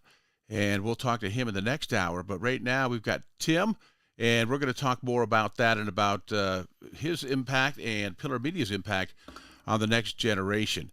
You're listening to Cowboy State Daily with your buddy Bags. Thanks for tuning in. We'll be back after this. Stay tuned. Wyoming is a big state. There are so many stories to tell, and here at Cowboy State Daily, we pride ourselves in bringing those stories to you every day. I'm Riley Strand, videographer and production assistant for Cowboy State Daily Video News. Every day, host Wendy Core and I talk to the experienced journalists who are covering the topics, issues, and people that are important to Wyomingites. And in our daily newscast, we bring you their stories. Tune in to Cowboy State Daily Video News every morning, only on cowboystatedaily.com. You're listening to the Cowboy State Daily Radio Network. Julie was always a voracious reader. She'd carry 2 novels on an airplane because she'd read one on a 3-4 hour ride. And at some point, I began to notice that she would read a page and couldn't remember what she had just read, and she'd have to go back and read it again. I don't remember much these days after I read, but less does for me, and I love it.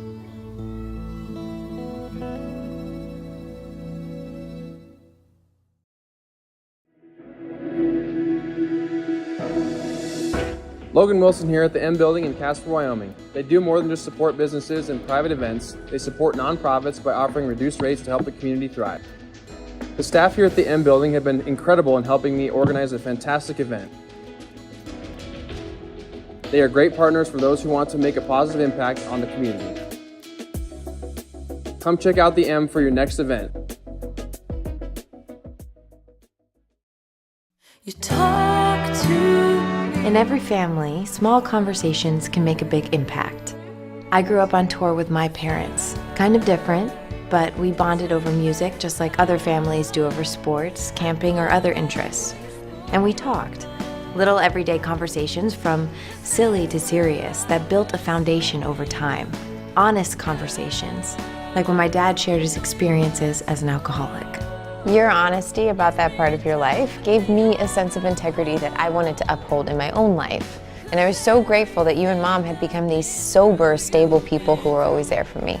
I wanted you to know from someone who's been in recovery more than 30 years now that hard work is what creates success, not alcohol or other drugs, whether it's music or anything else. I said it a lot, and I'm glad you took it to heart. Talk, they hear you. For more information about talking with your kids about underage use of alcohol and other drugs, visit underagedrinking.samhsa.gov.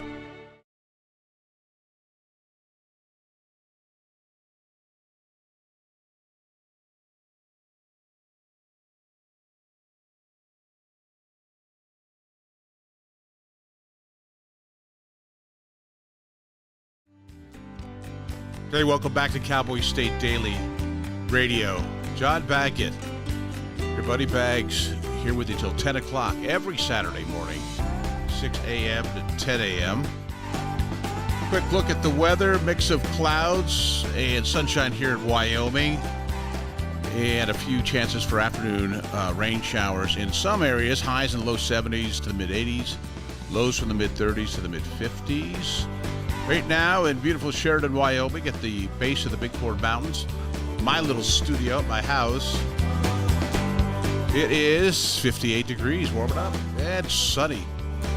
All right, back in the Zoom room with my good friend, now no longer my boss, although he probably has an instinct to boss me around a little bit. I can imagine that's in there somewhere.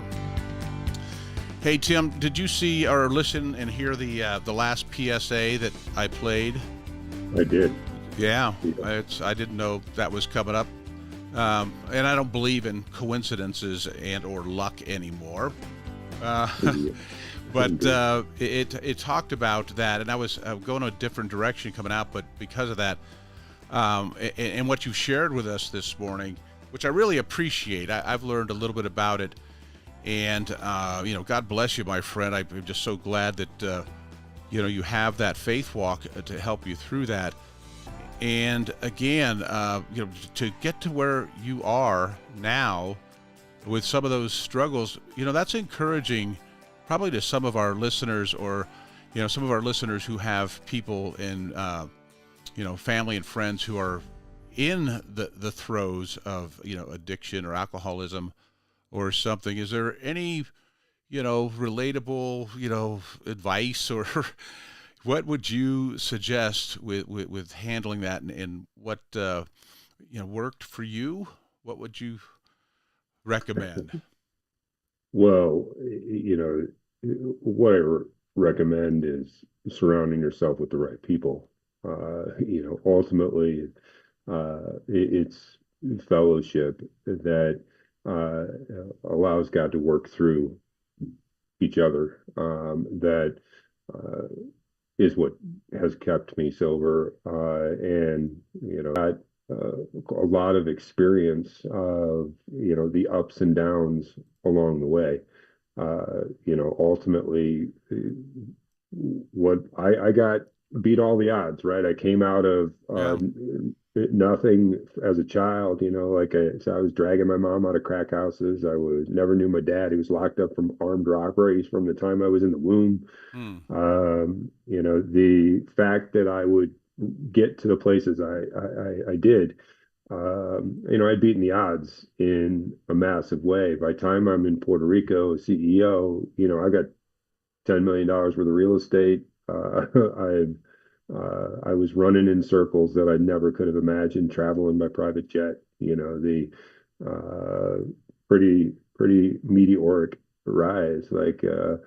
And then when I got to Puerto Rico, I slowly but surely started getting away from the program I was working. Everything started to change for me. That I became even busier. I found out very clearly what Jesus meant when he said it's harder for a rich man to get in the gates of heaven than it is for a camel to go through the head of a needle. When he said that, he meant impossible. So, ultimately, I found out firsthand what that meant. And I started getting away from the program that had gotten me to the place that I could be, a productive member of society, more or less, father of three, husband. That program, I got hit with a good handful of things that I no longer had a foundation to lean on in my recovery. I don't know if you even knew or remember the story. I had a sister that was given up for adoption that I never knew. About 12 years ago, I found her, and it turned out I had been watching my sister on television for years. She had a lead role in one of the biggest TV shows in history, 24. And I'd been watching her on television for years and had no idea she was my sister. That's an amazing story. Yep. Well, then, we finally, the only family we really have, we come together, and she unexpectedly dies of pancreatic cancer. Shortly after that, my brother dies of complete organ failure. He was an alcoholic who had never had any recovery. So I've got those losses. Things are starting to fall apart at home. I'm having a lot of problems there. And I no longer had my foundation of recovery. I was no longer working the program the way that I needed to. I started getting a pretty hard heart, and I lost my recovery. I lost my many years of recovery, and that took me on a ride that I went from a place, John, this again is something you don't realize, but $10 million of real estate, the world in my hand, CEO of a billion-dollar company, and I had $28 Medicaid, and I was standing outside of rehab. Yeah, I lost Tim, everything. wow. Yeah. I'm finding this out too, my friend, Yeah. as you're telling Yeah. me, because it looked like from the outside looking in, Tim, that you just had your, you know what, together. Yeah. Always did. You disguised it well, apparently, but that's not uncommon. Well, I did. The rise. The only thing faster than the rise was the fall, right? Like so. Ultimately, most of the time that it appeared that way, because it was that way, right? Yeah. However, then it took a turn, and then there was, a couple years where it was in the shadows that this was starting to occur for me, until very abruptly I lose everything. And ultimately, thank God for my faith that kept me alive, because most people thought, that they were surprised when I surfaced again that I was alive. And ultimately, also for my recovery, because I knew that it was possible. I had done it, right? I knew what it took, and I knew it was possible. So I jumped back on that, doubled down on my program, and oddly enough, I thought, as I told you, I bargained with God. I said, "Hey, I'm going to be able to go into church, and I'm going to have all this money, and I'm going to say, put me to work." Well, as it would turn out, I would get that opportunity. It wouldn't work. It wouldn't go the way that I thought. It didn't turn, but I did have that opportunity with Pillar, who knows my story. And I came in and told him, here's who I am. Here's what led me to your doorstep today. And the next chapter of my life, I want to take the culmination of this experience and put it to work for him. And this opportunity was just a testament to his enduring grace, for sure. You bet. And I can relate to when you said surrounding yourself with the right people, good people, healthy people, maybe not necessarily all healthy. We all have our issues. But for me, it was getting involved with a men's Bible study, which was as much Bible study as it was. That was when you and I were together in Denver, when the boys were young, and it was Bible study. And of course, with that base and with faith guiding us, so forth, it was exactly what you said, is surrounding yourself with people, good people, and or maybe people who can relate or have gone through what you've gone through. Does that ring true to you, Tim? Yeah, I don't know that there's any more good people than anyone else, right? We're all just sinners but the recognition of that and wanting to row the boat in the same direction, right? And supporting each other in that, that to me is you surround your people who are wanting to head in the same direction that you are, right? Because you're going to go in the direction of the people you surround yourself with. So are we all striving for the same thing? And if you're striving for a stronger relationship with Jesus, staying sober, then surround your people with their trying to do that, right? And your propensity to do it will be much greater, right? Surround yourself with people who don't care about anything except climbing the ladder, right? Your propensity to do that will grow, right?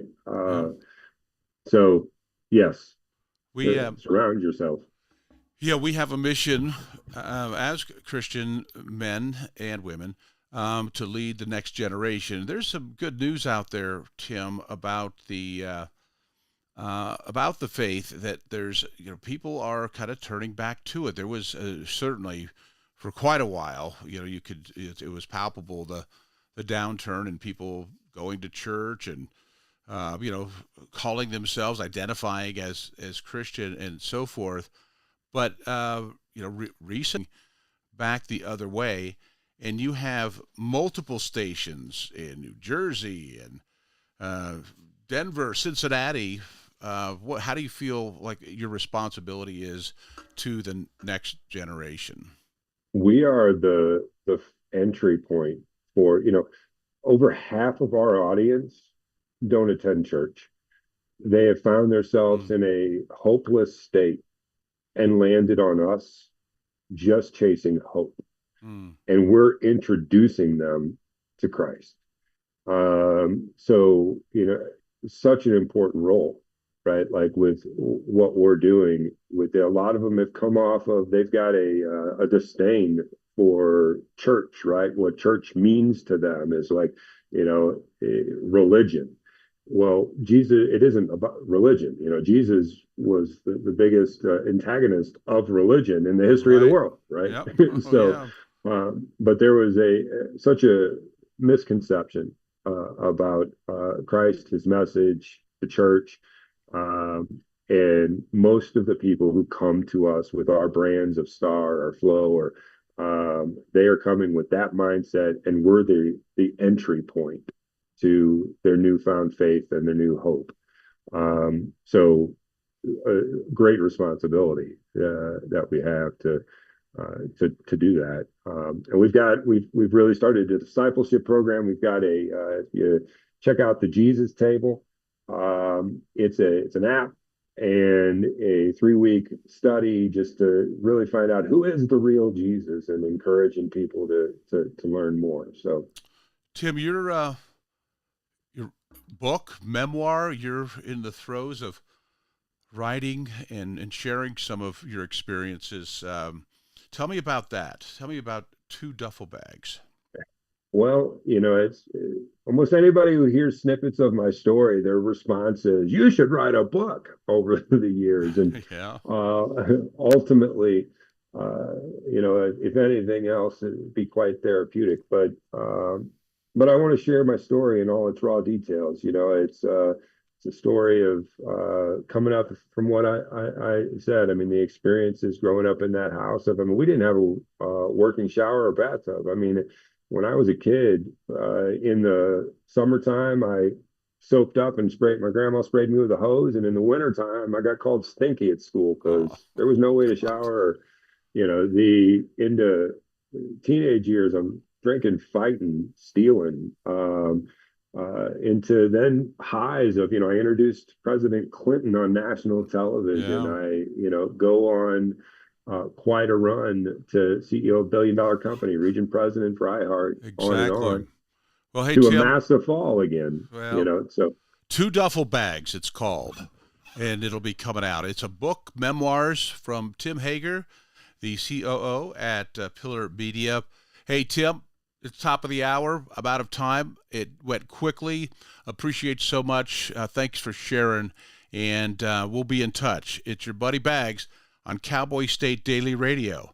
Stay tuned. Thanks, John. It's time to take a look at what's happening around Wyoming. From the Cowboy State Daily Newsroom, I'm Wendy Kaur. A former award-winning foster dad was sentenced in Natrona County District Court on Thursday to 128 years in prison for sexually abusing 2 adopted daughters, as well as physically abusing them and 4 other children in his care. Natrona County District Court Judge Carrie Johnson imposed sentences on 50-year-old Stephen Marler, who was convicted by a jury in April of 14 charges that involved sexual abuse of minors, child endangerment, and battery. Cowboy State Daily's Dale Killing Hollenbeck reports that Judge Johnson made the sentences all consecutive. Stephen Marler was sentenced to a maximum of 178 years and a minimum of 128 years. And the judge said she did that because she wanted each of the victims that Marler has afflicted over the years to have justice. In 2013, Marler and his wife Kristen were recognized by the Federal Administration for Children and Families with an Adoption Excellence Award, one of only 3 families across the nation to get that award that year. As a search for a Minnesota hiker missing in the remote Cloud Peak wilderness of northern Wyoming continues, confusion over another missing man found dead in Montana has rubbed at already raw emotions. Reports out of Bighorn County, Montana about finding the body of a missing man in the Bighorn River caused a storm of speculation on social media that it was the man search and rescue teams are looking for in Wyoming. But Cowboy State Daily's Greg Johnson reports that it wasn't. The search for the Minnesota man who is climbing Cloud Peak, it continues, even though it's going on 10 days since he made it up there, but they're still hopeful that they're going to find him. However, there has been some confusion over reports of another missing man in Bighorn County, Montana, which is just across the border, who was missing and was found deceased in the Bighorn River. There was enough confusion over that the Wyoming Bighorn County Sheriff's Office put out a statement saying, yes, it's not the same guy, and we are still looking. The Bighorn County Sheriff's Office in Wyoming reported Thursday that a full-on search and rescue effort is ongoing for 38-year-old Grant Gardner. A 26-year-old Mexican national whose pickup catastrophically dismembered 2 motorcycle riders in Goshen County 2 years ago while driving while under the influence of methamphetamine was sentenced Thursday to between 24 and 27 years in prison.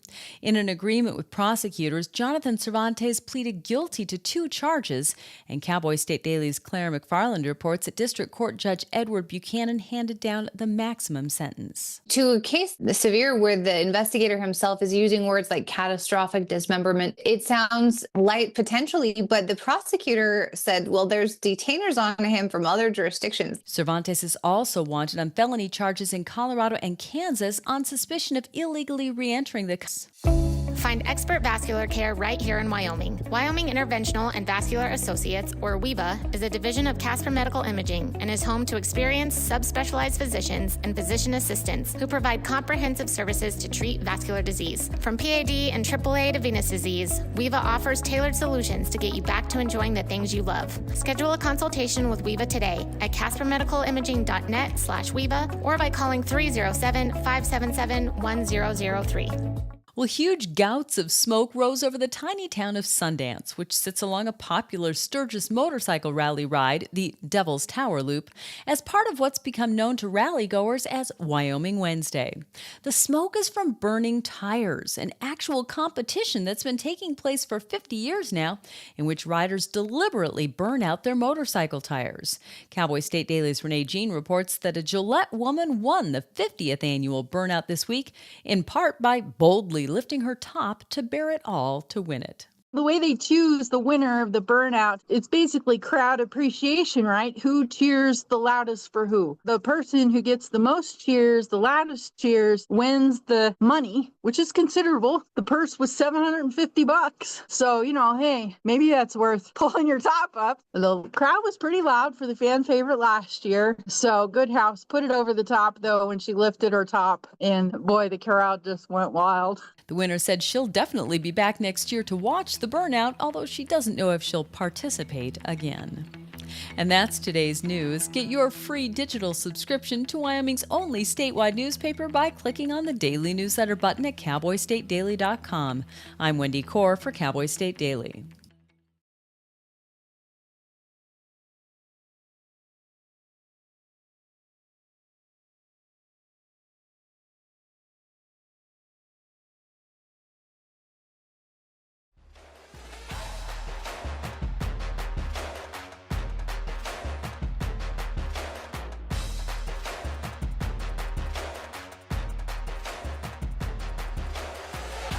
Hey, welcome back to Cowboy State Daily Radio.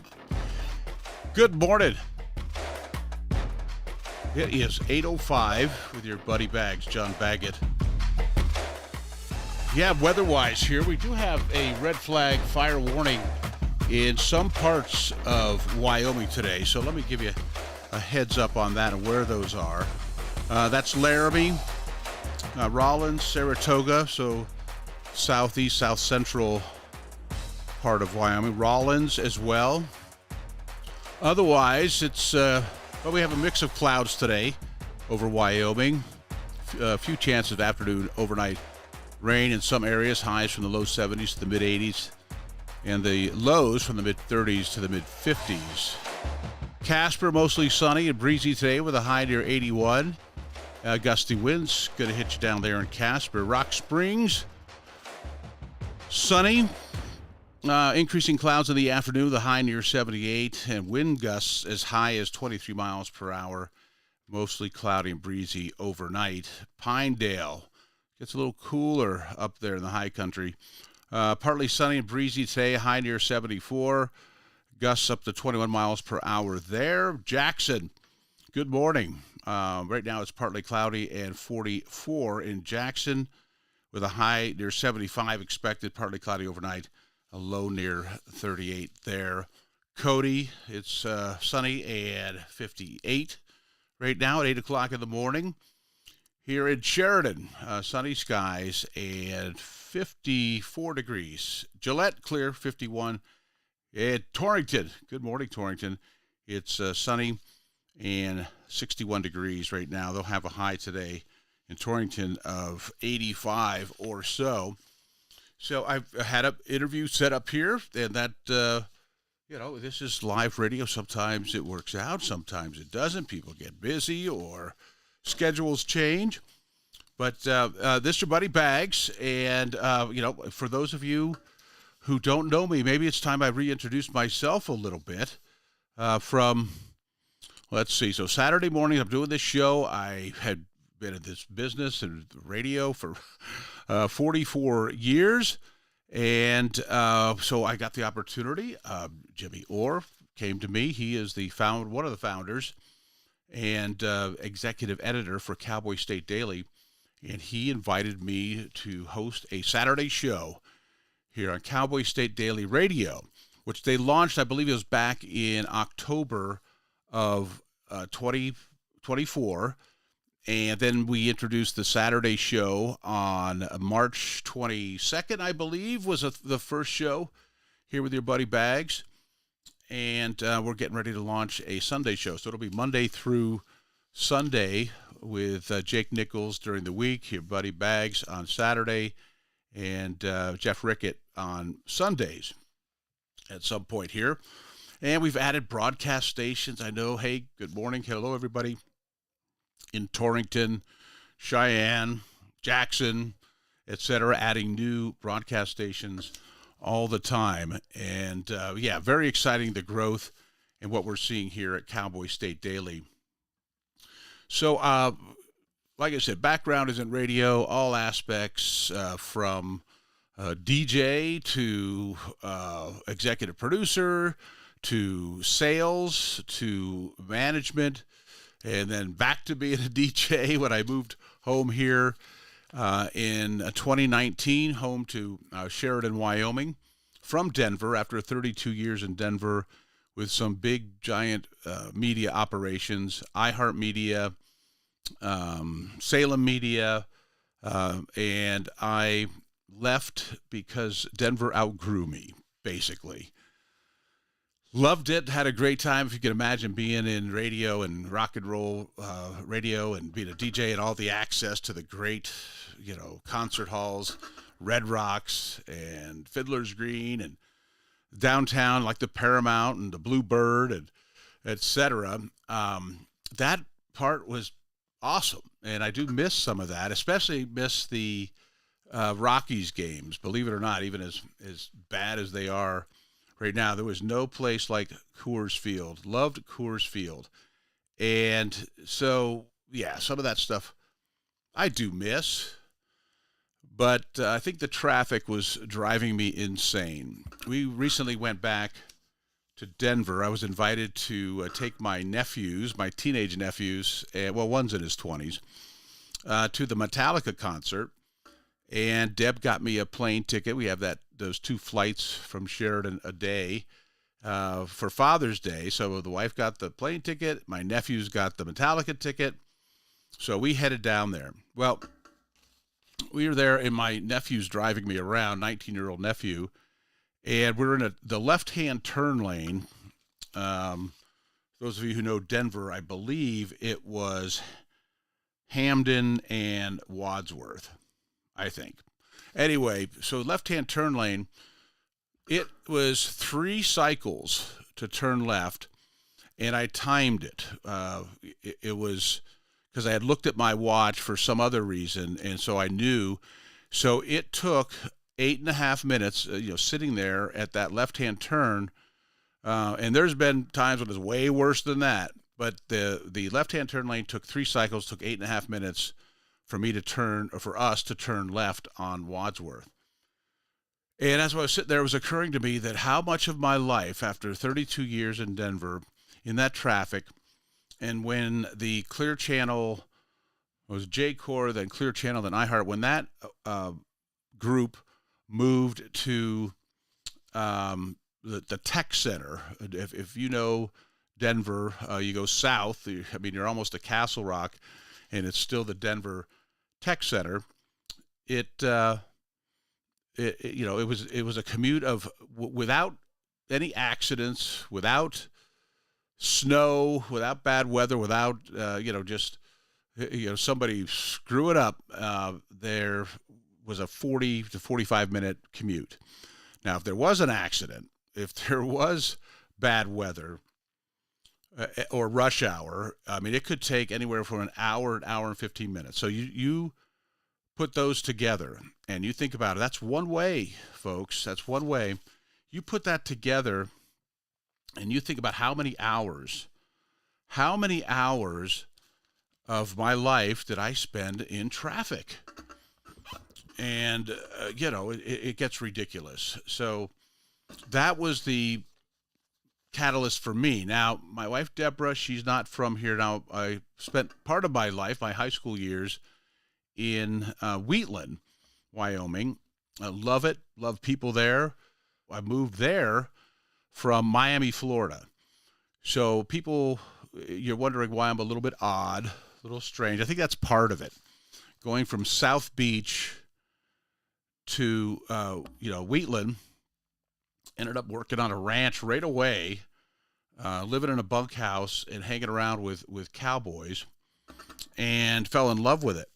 I think that's what did it for me. I ended up at the Medicine Bow Ranch Company. If some of you down there can recall, Les Gore, gave me the chance to work and live in a bunkhouse and, work as a ranch hand, and just learned and fell in love with the cowboy lifestyle. To this day, I love the cowboy Western lifestyle. Now, what does that mean? Well, I have, friends that are real cowboys, so I'm always careful, and I do admit to being a wannabe. I'm not a cowboy, but if you give me an opportunity to ride horses, to rope, to go to a rodeo, we don't miss rodeos. We here at the Sheridan YO this year, although I did miss Cheyenne Frontier Days this year, even with our local hero Ian Munsick as the headliner. It just didn't work out with our schedule. I was very disappointed. But when we were in Denver, I would bring my radio show up to Cheyenne and broadcast live from there.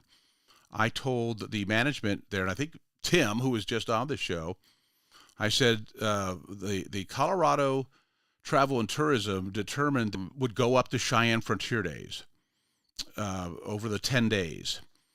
And so I, who had broadcast from there when I was at radio in Cheyenne, said, hey, we should do our rock and roll shows. We did our sports talk, the old sports zoo we brought up there. And we, because there were so many people from Denver, we should be there too.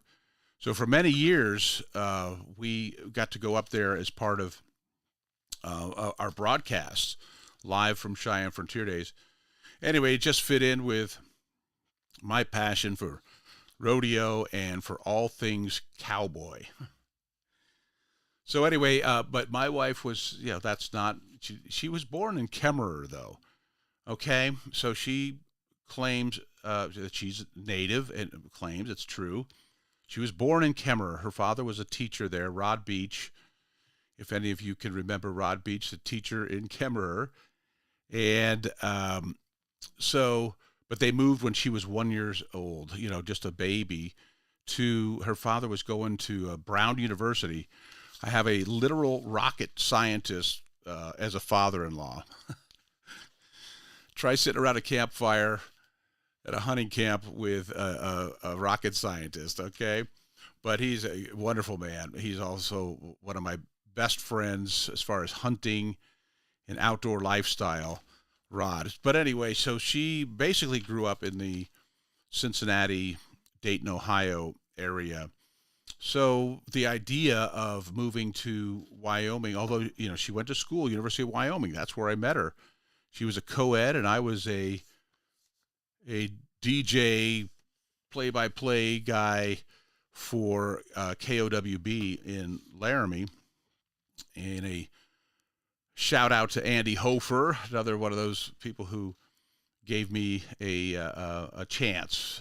And anyway, so Deb and I, that's where we meet.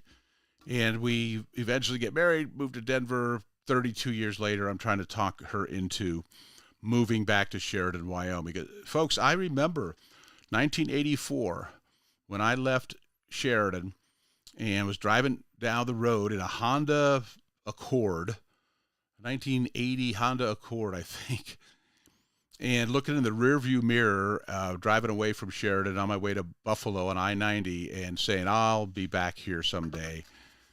Because I left for the career, I left for a job, and but I knew I'd be back. So jump back ahead many, many years later, and I convinced Deb to come back home to Sheridan, Wyoming, that I love so much. I have family here. We spend time in the mountains. We have cabin, horses, and Deborah has herself fallen in love with the cowboy and Western lifestyle. She loves to ride horses. She loves to hike, etc. So got here, was with Bighorn Mountain Radio operation here for about 4.5 years, was managing the market here in Sheridan and in charge of the revenue and so forth. And, I don't need to go into details, but the ownership of the radio operation got into some trouble. And so they shut down that operation, and so I was out the door, was done with radio. So I got my real estate license, you see, Century 21 BHJ here at Sheridan. It's kind of a commercial for me if you're looking or buying or selling any sort of real estate. Don't forget your buddy Bags. You can reach me at that number if you're streaming, 307-278-9598 if you're not. So anyway, did that, walked away, thought I was done with radio, and got my real estate license, and which has been a blessing. I had the owner and responsible broker for Century 21 BHJ here in Sheridan on the show at 6 o'clock this morning. The whole theme of my show was leadership and business leaders, and we'll have a leader in the military in that category coming up later on this morning. But anyway, so that was the new career, new old dog, new trick, real estate. And then Jimmy Orr, one of the founders and the executive editor, the boss at Cowboy State Daily, calls me up and says, Bags, do you want to get back into this? You want to do some? And by then I had been out of it for about a year and a half. So it was appealing. I said, I'm in. Let me do this. He said, you do the show you want to do. And that's what had great appeal to me. He said, do the show that you want to do. And as I've said before, if you've been listening for a while, I I am, I can be political, and I can be argumentative, and I've been known. Some people out there who know me are, no kidding, Bags. But I didn't want to do a political show, even though there have been times when it has gotten political, spontaneously, or politics is just the elephant in the room, and it would be awkward not to talk about it somewhat, trying not to, show my bias. That's difficult, people. It is very difficult. I have family, friends, loved ones whose politics are different than mine, and I don't necessarily want to chase any of them away. So even though that shouldn't be the case, and that shouldn't happen when you're talking about your own opinion and so forth, it does. And I just decided I wasn't willing to do that. Now, if you know me and or you listen long enough and hard enough, you'll figure it out. You'll know where my politics are leaning, and that's okay. So if you're ever wondering, well, why doesn't he? Because that happened this week, and in the legislature, and they're arguing this and that. Why isn't he talking about it?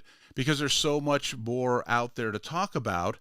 And then it's Saturday morning, for crying out loud. We've been talking about, reading about, watching, the news, 5 or 6 podcasts that I watch, and some of the cable news, etc., that I watch and listen to and yell at out loud, and tell Deb, hey, look at this, whatever. And that's during the week. Well, Saturday morning comes along, and I'm going to talk about something else, something interesting to me, and hopefully you'll find it interesting to you too. That's my goal. All right, it is 8:23. We'll take a break here. We'll come back. You're listening to John Baggett, your buddy Bags, on Cowboy State Daily. We'll be back. Wyoming is a big state. There's so much ground to cover, so many stories to tell. But the Cowboy State Daily News team is up to the challenge. I'm Wendy Core, host of Cowboy State Daily Video News. Whether it's politics in Cheyenne, energy issues in the Powder River Basin, or grizzlies in Yellowstone, our talented crew of experienced journalists are out there finding and telling the stories that matter. What's the best restaurant in DuBois? Renee Jean checks it out. What's the most recent Supreme Court decision mean to our everyday lives? Claire McFarland explains. How is the upcoming elk hunting season shaping up? Mark Hines lets us know. Every day, I talk to the reporters who are covering the topics, issues, and people that are important to Wyomingites, and in our daily newscast, I bring you those stories. Tune into the Cowboy State Daily Video Newscast every morning, only on CowboyStateDaily.com.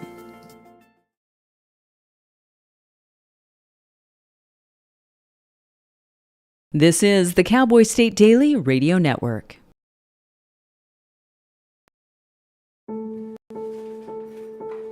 We all make choices.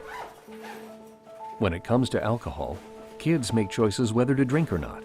Bye, Dad. Bye-bye. Remember, I'm going to Alex's party tonight and sleeping over. Have fun. Hey, have a seat for a second. Remind me about that party again? Alex is just... And adults make choices whether to talk about it. That's true of parents and every other trusted adult in a kid's life. Kids want to know our expectations when it comes to alcohol and other drugs. They want guidance and honest answers to their questions. And it makes a difference when the message is consistent and part of everyday conversations. So talk with your kids and help lead them on a positive path. Because when you talk, they hear you. For more information about talking with your kids about underage use of alcohol and other drugs, visit underagedrinking.samhsa.gov. I don't think that many kids in my son's school even do it. He makes fun of his friend who vapes. He would never try it. She's into soccer. She's on the honor roll. She's just not the type. No way. No way. No way. No way. My kid would never vape. Get your head out of the cloud.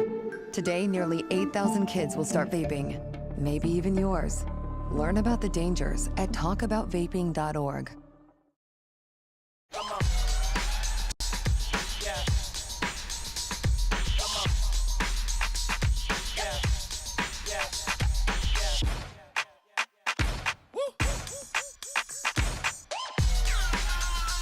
You're not going to get it all right. Just make sure you nail the big stuff, like making sure your kids are in the right seat for their age and size. Get it right at nhtsa.gov/the-right-seat.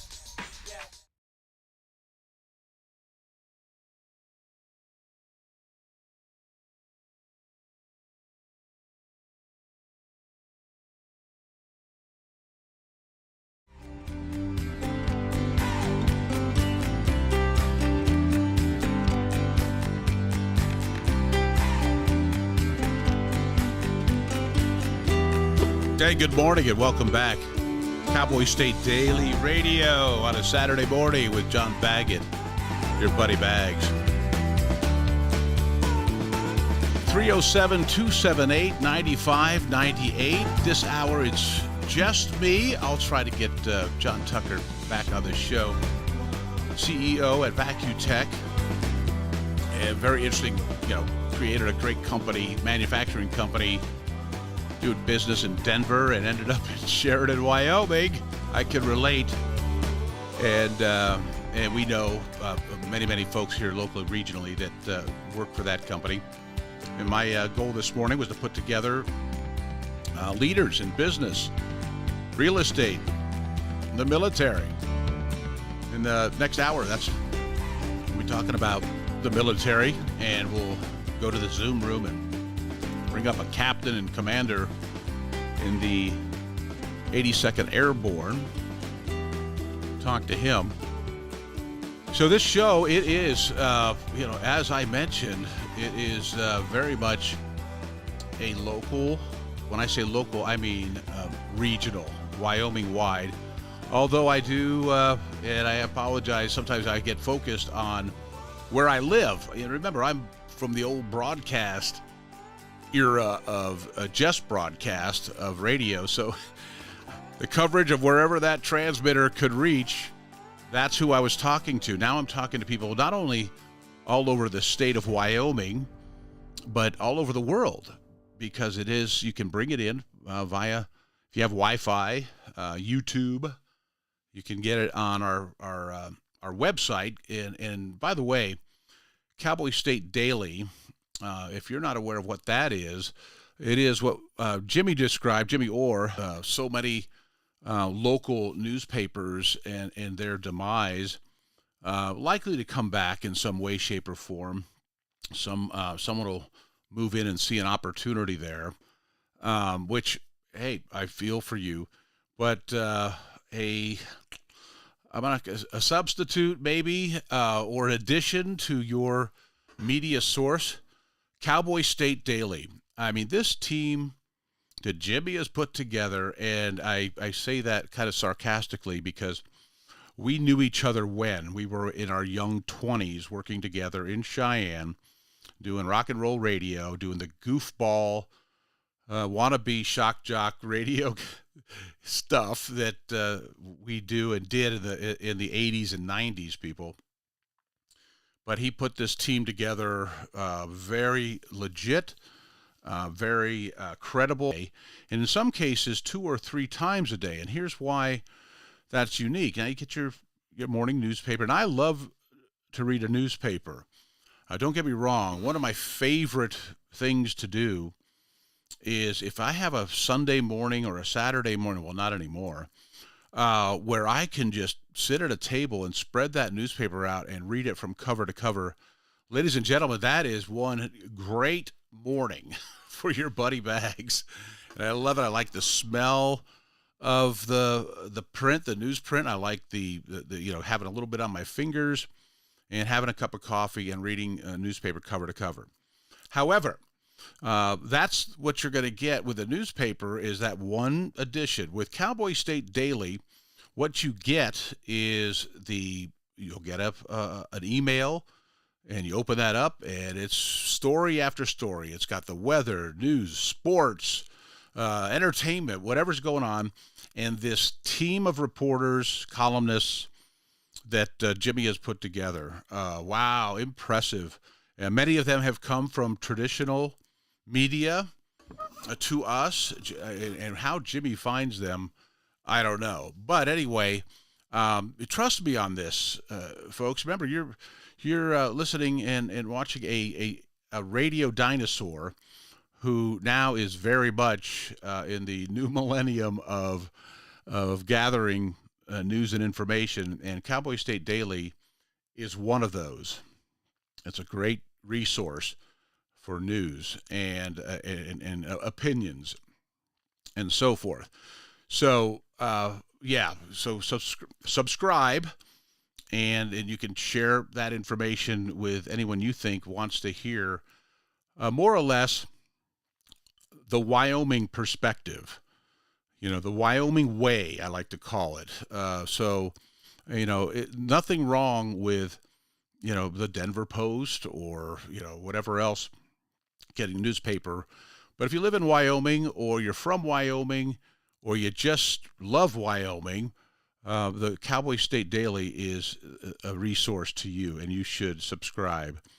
And so we're expanding out. So Jimmy then has created our news department, our video news, and I think it's like 25 radio stations here in Wyoming carry the top of the hour news with Wendy Core. Wendy, and she does top of the hour news, probably does another newscast, but the one I saw on upwards of 25 radio stations here. And of course, it's Wyoming news, and Wyoming and regional news, Rocky Mountain regional news, where otherwise most stations or some stations carry Fox News or CBS top of the hour news or some other source that's somebody's news from New York or LA or Chicago or someplace that doesn't relate much to good old Wyoming. So they have that aspect of Cowboy State Daily, providing top of the hour news with Wendy Core, and what a great voice she has. Turns out she's got real talent too, that she sings and performs. And I'm finding all this stuff out. I might try to get her to come on and just talk about everything except the news, what else she's doing out there.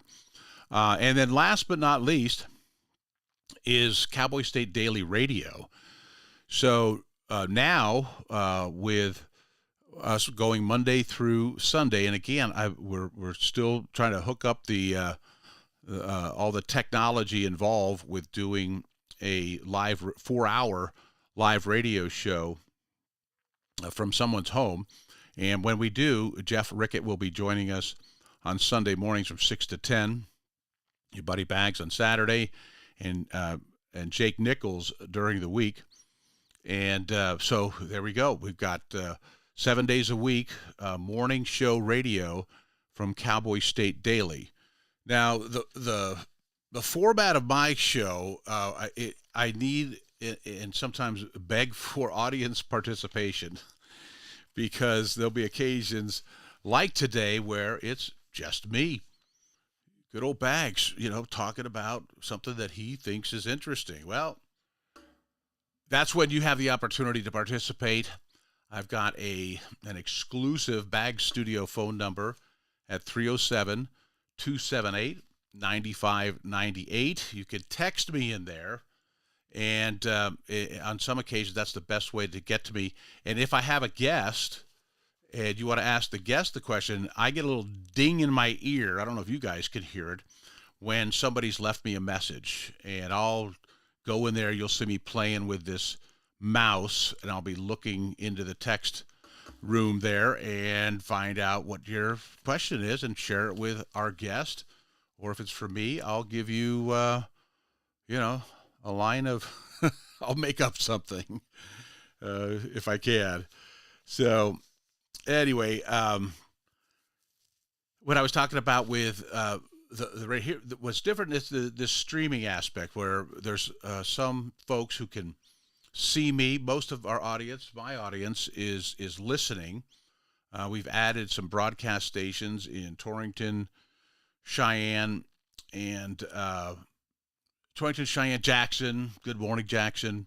And we've got a couple more coming on. I'm not sure if that was today that they're coming on, but yeah, I won't mention the communities because I don't know the time frame for getting the deal done to get a couple more radio stations. But ultimately, the goal is to be able to provide any radio station in the state, maybe the region, with morning show radio, Wyoming morning show radio.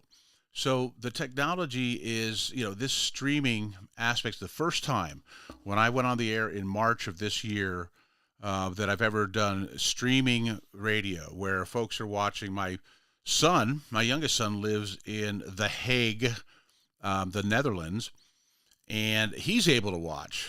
Of course, it's 7 or 8 hours ahead there, but he's able to watch and listen online, and it's fun. And I've actually had him and my older son, who you'll meet today in the 9 o'clock hour, on my show, and giving perspective of an expat American with dual citizenship after being married for 8 years to not 8 years, 4 years, but being with and living in Holland for the last 7 years, 8 years or so.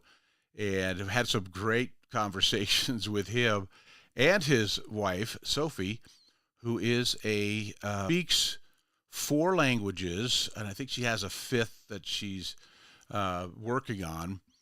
Obviously Dutch, English, I believe French, German for sure, and I've heard 5 languages, but I can't remember what the other one might be. But anyway, I've had her on, and because I'm a history fanatic, that's my passion. If you go into my bathroom, you see the National Geographic History magazine that my dad gives me, John Baggett Sr., and so I love history. So I've had her on the show, and it's just, if I think it's interesting, if I think it's entertaining, and I want to talk about it, then I'm going to book it. I've warned my family, my friends, my former coworkers, my former bosses, people I run into on the street, and my neighbors, hey, Bags, here's a interesting topic. Why don't you talk about this? And on many occasions, they will hear that topic come up on Cowboy State Daily Radio with your buddy Bags. So anyway, that, here we are. Now we're doing live radio. So if you, again, have an idea of what you'd want to talk about, like if you have a topic that we haven't covered, remember, it should be mass appeal. So like if, I don't want to offend anybody, but like if you think quilting is, somebody out there quilting is, shut up, I love it. Let me think of something else, even more obscure and niche. Okay, you're really into underwater basket weaving. Yeah, probably not. I mean, no. But if you have a topic or a very interesting person that you think I could interview and would be a good, interesting interview, text me. Send me, and if you don't mind, please, contact information if you have it. But send it to 307-278-9598. Text that to me, and I will see it. Many times it's after the show that I will see it, but I appreciate that. And again, if it's during the show and if it's related to the topic or the guest that we have on in that hour, many times I will read that text, and you can leave a voicemail, and I will listen to those at the end of the show. 307-278-9598. And if you want to email me, let's say you think of something, the show's over, I'm not in the studio anymore, you can reach me at wyomingbags307 at gmail.com. wyomingbags307 at gmail.com. And now Bags has 2 G's because Baggett has 2 G's. And you can email me some information and or contact information or some ideas and or comments on some of the things you heard today. Last hour we had a gentleman on whose management and his leadership in business inspired me. I wanted to have him on today. And it turns out that we had this tremendous conversation about God and about faith and about redemption. And I didn't realize it was going that way. That's this show. It'll take off in a direction sometimes, and it's out of my control. And those are cool days. In fact, after that hour, I called Tim Hager, who's the COO at the media company, and I called him and said, "Hey, thanks, man. Thanks for opening up, talking about his, struggles and how he ended up in this leadership role and the fact that he had to lean into God in order to get there." And I wasn't expecting that, but I loved it because I sure love, at times, letting people know, even though I won't let them always know my politics, I don't mind that they know that I'm a Christian at all. It is 8:43, and we'll come back and we will talk about some other aspects of the show that I would love for you to get involved with and be a part of here. Remember, Cowboy State Daily Radio is Monday through Saturday, 6A to 10A, and potentially very soon adding Sunday, 6A to 10A with Jeff Rickett, one of the great voices in radio. I met Jeff when he was doing the morning show at the stations here that I used to manage in Sheridan, and he was the morning show host on what I thought was the best country station in town. Some would argue that. But he did that morning show, fantastic job, really very entertaining guy. And Jeff will be doing his own show on Cowboy State Daily Radio. Nice where you are. We'll be back. Want to stay in touch with what's happening around Wyoming? I'm Wendy Core, host of the Cowboy State Daily video newscast. From Mountain View to Upton, from Jackson to Cheyenne, our reporters are out there finding and telling the stories that matter. Every day, I talk to the talented journalists who are covering the topics, issues, and people that are important to Wyomingites. And in our daily newscast, I bring you their stories. Tune in to Cowboy State Daily video news every morning, only on cowboystatedaily.com. Wyoming is a big state. There are so many stories to tell, and here at Cowboy State Daily, we pride ourselves in bringing those stories to you every day. I'm Riley Strand, videographer and production assistant for Cowboy State Daily Video News. Every day, host Wendy Core and I talk to the experienced journalists who are covering the topics, issues, and people that are important to Wyomingites. And in our daily newscast, we bring you their stories. Tune in to Cowboy State Daily Video News every morning, only on cowboystatedaily.com. You're listening to the Cowboy State Daily Radio Network. Who can you turn to for news you can trust? Your local TV and radio broadcasters. You trust us to keep you safe during times of crisis and to deliver the weather, sports, and entertainment you rely on every day. We bring you the facts you need to make decisions that matter. And as misinformation floods social media, you can trust your local stations to deliver the truth. Text TV to 52886 and tell Congress you rely on your local stations for trusted news. You handle the healthcare, we'll handle the marketing. In need of a spark for marketing your medical practice? Bloom Studio provides creative and strategic healthcare marketing that illuminates the path to bigger and better experiences for your business and your patients. We specialize in branding and design, social media, website design, SEO and SEM, not to mention content creation public and media relations, and marketing metrics to ensure you're getting results. If you're looking to increase your patient engagement and retention, enhance your community impact, and streamline your marketing efforts, our team is ready to help you achieve your goals. Contact us today and learn more at loomstudio.com.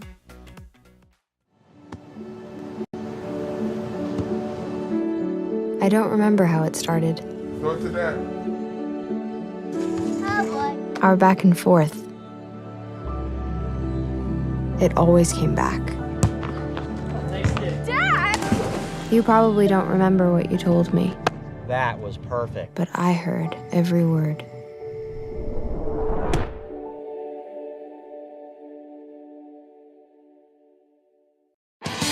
Want to stay in touch with what's happening around Wyoming? I'm Wendy Core, host of the Cowboy State Daily video newscast. From Mountain View to Upton, from Jackson to Cheyenne, our reporters are out there finding and telling the stories that matter. Every day, I talk to the talented journalists who are covering the topics, issues, and people that are important to Wyomingites. And in our daily newscast, I bring you their stories. Tune in to Cowboy State Daily video news every morning, only on cowboystatedaily.com. Wyoming is a big state. There are so many stories to tell, and here at Cowboy State Daily, we pride ourselves in bringing those stories to you every day. I'm Riley Strand, videographer and production assistant for Cowboy State Daily Video News. Every day, host Wendy Core and I talk to the experienced journalists who are covering the topics, issues, and people that are important to Wyomingites. And in our daily newscast, we bring you their stories. Tune in to Cowboy State Daily Video News every morning, only on cowboystatedaily.com.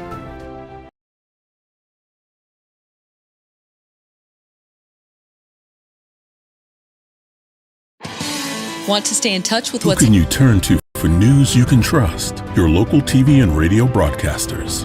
You trust us to keep you safe during times of crisis and to deliver the weather, sports, and entertainment you rely on every day.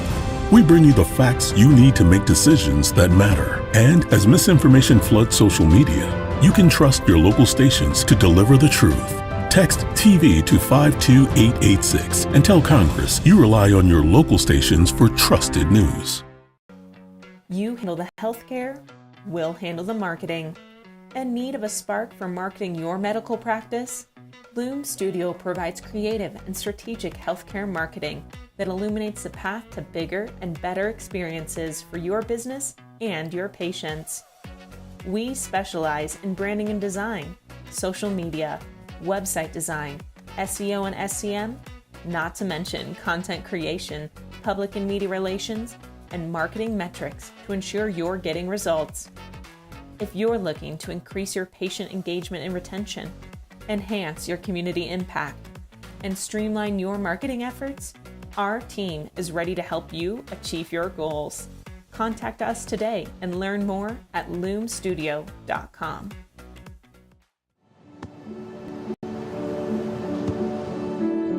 I don't remember how it started. Go to that. Cowboy. Our back and forth. It always came back. Dad! You probably don't remember what you told me, That was perfect. but I heard every word.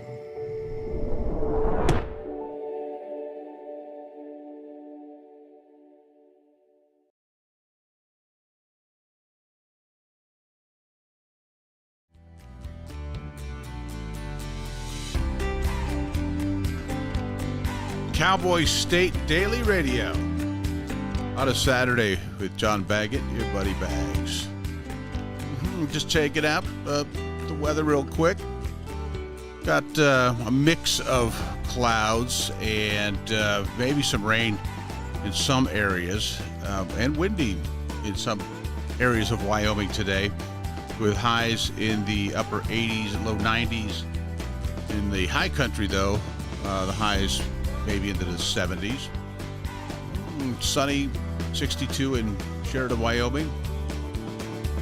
Before we went to the break, I was talking about the show and its development, its evolution, and kind of reintroducing myself. I did this the first day I went on Cowboy State Daily Radio Saturday show on March 22nd, I believe.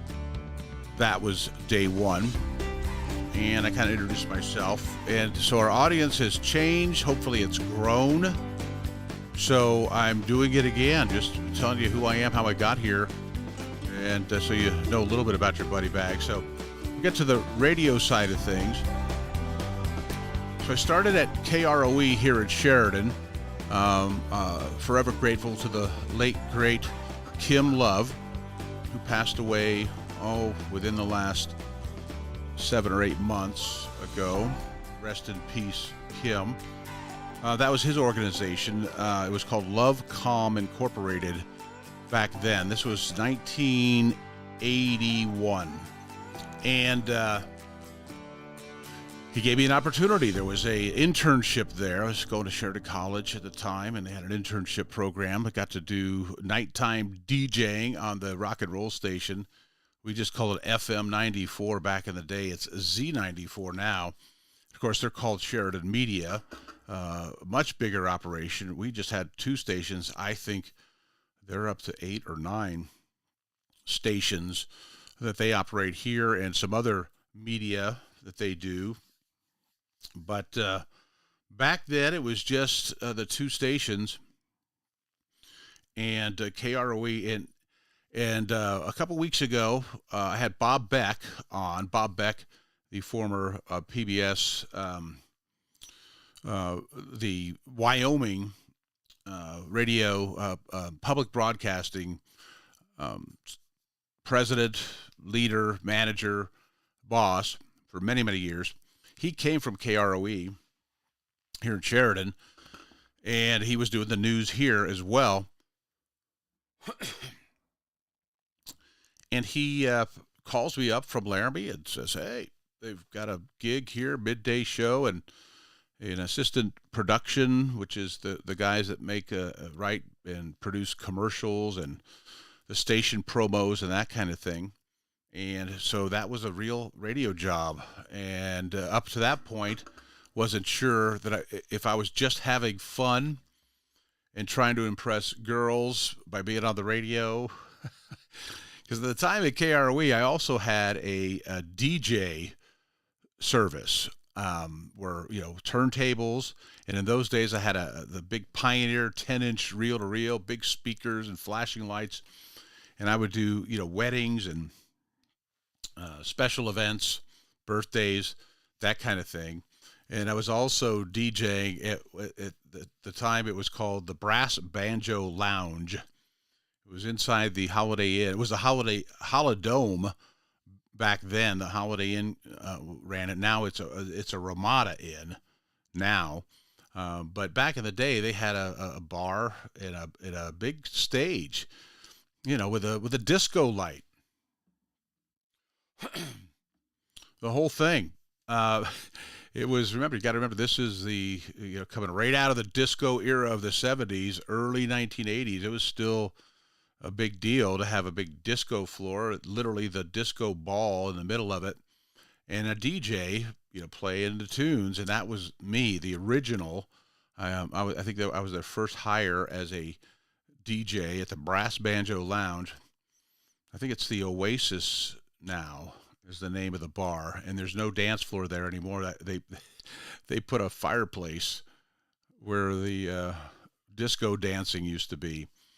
So I was doing that, and the roving for hire DJ service, and then the nighttime rock and roll radio show. So I was DJing my butt off for a long time. The funny thing was I would do that Brass Banjo Lounge act as a DJ, and I'd get off the air, or out of the booth, I should say, at 2 a.m, and then I have a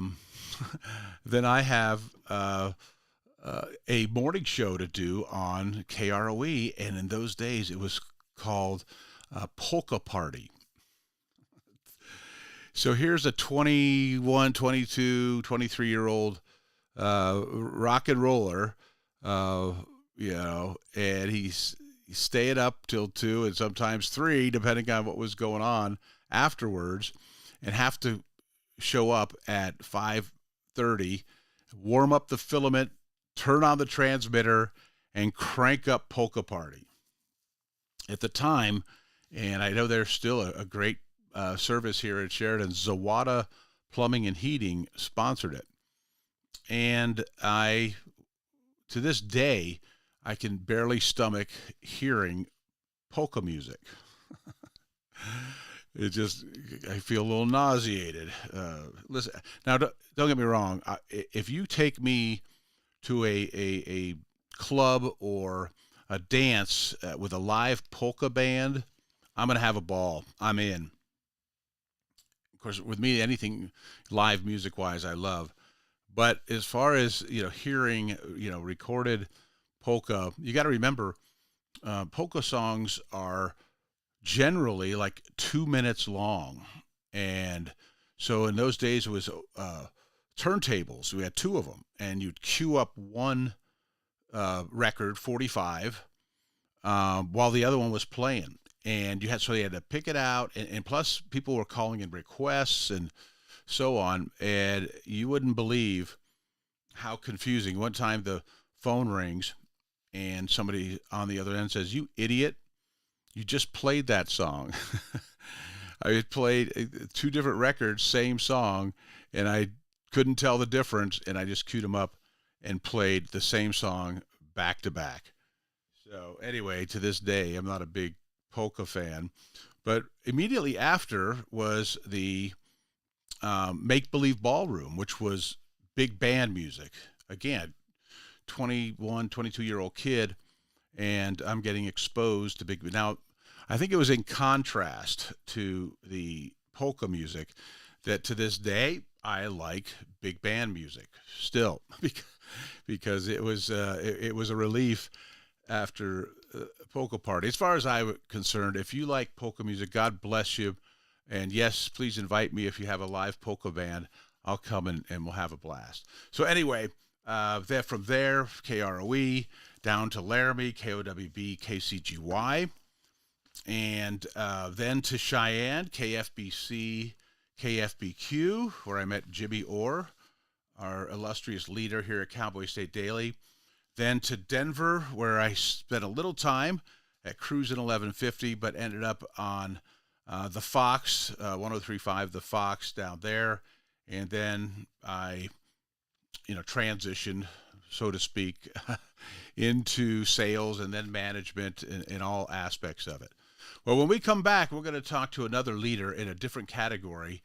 You're listening to Cowboy State Daily with your buddy Bags. Thanks for tuning in. It's time to take a look at what's happening around Wyoming. From the Cowboy State Daily Newsroom, I'm Wendy Kaur. A former award-winning foster dad was sentenced in Natrona County District Court on Thursday to 128. Natrona County District Court Judge Carrie Johnson imposed sentences on 50-year-old Stephen Marler, who was convicted by a jury in April of 14 charges that involved sexual abuse of minors, child endangerment, and battery.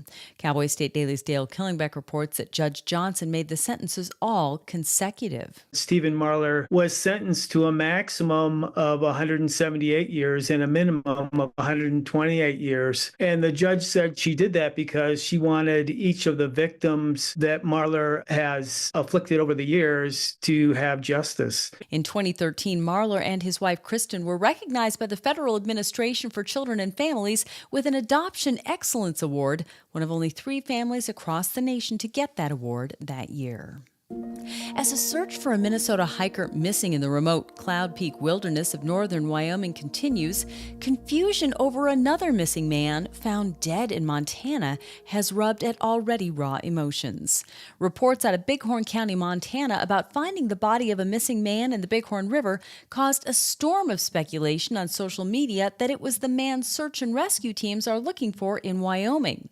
But Cowboy State Daily's Greg Johnson reports that it wasn't. The search for the Minnesota man who was climbing Cloud Peak, it continues, even though it's going on 10 days since he made it up there, but they're still hopeful that they're going to find him. However, there has been some confusion over reports of another missing man in Bighorn County, Montana, which is just across the border, who was missing and was found deceased in the Bighorn River. There was enough confusion over that the Wyoming Bighorn County Sheriff's Office put out a statement saying, yes, it's not the same guy, and we are still looking. The Bighorn County Sheriff's Office in Wyoming reported Thursday that a full-on search and rescue effort is ongoing for 38-year-old Grant Gardner. A 26-year-old Mexican national whose pickup catastrophically dismembered two motorcycle riders in Goshen County 2 years ago while driving while under the influence of methamphetamine was sentenced Thursday to between 24 and 27 years in prison. In an agreement with prosecutors, Jonathan Cervantes pleaded guilty to 2 charges, and Cowboy State Daily's Claire McFarland reports that District Court Judge Edward Buchanan handed down the maximum sentence. To a case severe where the investigator himself is using words like catastrophic dismemberment, it sounds light potentially, but the prosecutor said, well, there's detainers on him from other jurisdictions. Cervantes is also wanted on felony charges in Colorado and Kansas on suspicion of illegally re-entering the country, also a felony, and federal authorities have placed a claim on him for deportation proceedings. I'll be back with more news right after this. Find expert vascular care right here in Wyoming. Wyoming Interventional and Vascular Associates, or WIVA, is a division of Casper Medical Imaging and is home to experienced subspecialized physicians and physician assistants who provide comprehensive services to treat vascular disease. From PAD and AAA to venous disease, WIVA offers tailored solutions to get you back to enjoying the things you love. Schedule a consultation with WIVA today at caspermedicalimaging.net/WIVA or by calling 307-577-1003. Well, huge gouts of smoke rose over the tiny town of Sundance, which sits along a popular Sturgis motorcycle rally ride, the Devil's Tower Loop, as part of what's become known to rally-goers as Wyoming Wednesday. The smoke is from burning tires, an actual competition that's been taking place for 50 years now, in which riders deliberately burn out their motorcycle tires. Cowboy State Daily's Renee Jean reports that a Gillette woman won the 50th annual burnout this week, in part by boldly lifting her top to bear it all to win it. The way they choose the winner of the burnout, it's basically crowd appreciation, right? Who cheers the loudest for who? The person who gets the most cheers, the loudest cheers, wins the money, which is considerable. The purse was $750. So, hey, maybe that's worth pulling your top up. The crowd was pretty loud for the fan favorite last year. So Goodhouse put it over the top, though, when she lifted her top. And boy, the crowd just went wild. The winner said she'll definitely be back next year to watch the burnout, although she doesn't know if she'll participate again. And that's today's news. Get your free digital subscription to Wyoming's only statewide newspaper by clicking on the daily newsletter button at cowboystatedaily.com. I'm Wendy Core for Cowboy State Daily.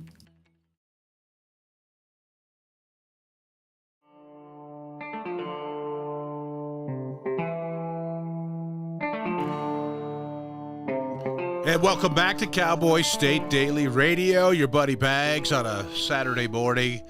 It's 9:05. It's been an interesting morning. Leadership Saturday, I called it today. We've had scheduled a CEO, a COO, and owner businesses, and just leadership in general. And that makes sense for our next guest on Cowboy State Daily Radio, Captain Commander Jump Master in the 82nd Airborne, the Bandit Company, Captain Joseph R. Baggett. Good morning.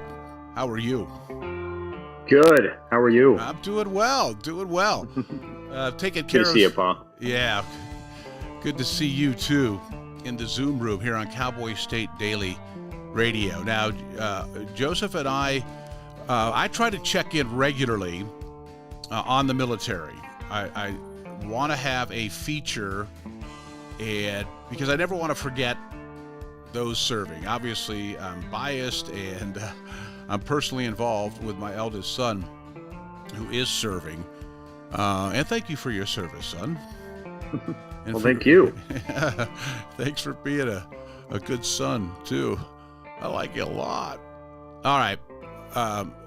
We're going to go back. We're going to cover some ground we've covered before just to get some credibility, for you. If we're going to listen to you, we gotta know how you ended up at Fort Bragg, North Carolina. That's where you are, correct? What's the weather like there? It's actually beautiful. So the last couple months, it's just been unbearably hot down here. But since the last week or so, it's been absolutely beautiful. So it's been super nice, about 80 degrees, nice breeze, low humidity, which being from Wyoming area, not quite used to yet, even after being here for 8 years in the South. Yeah, I don't know. I'm with you. Adjusting to humidity. It's a nice place to visit, places with humidity, but I don't dig it as a everyday or most days kind of thing. But good. I'm glad the weather's beautiful here right now here in Sheridan. It's going to be a little breezy.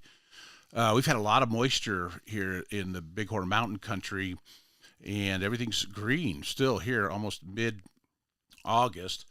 But some areas of the state, Joseph, they're in red flag fire danger down in the south central, kind of like where Saratoga is, and Baggs, Wyoming, and places down there have that dryness that we had last year.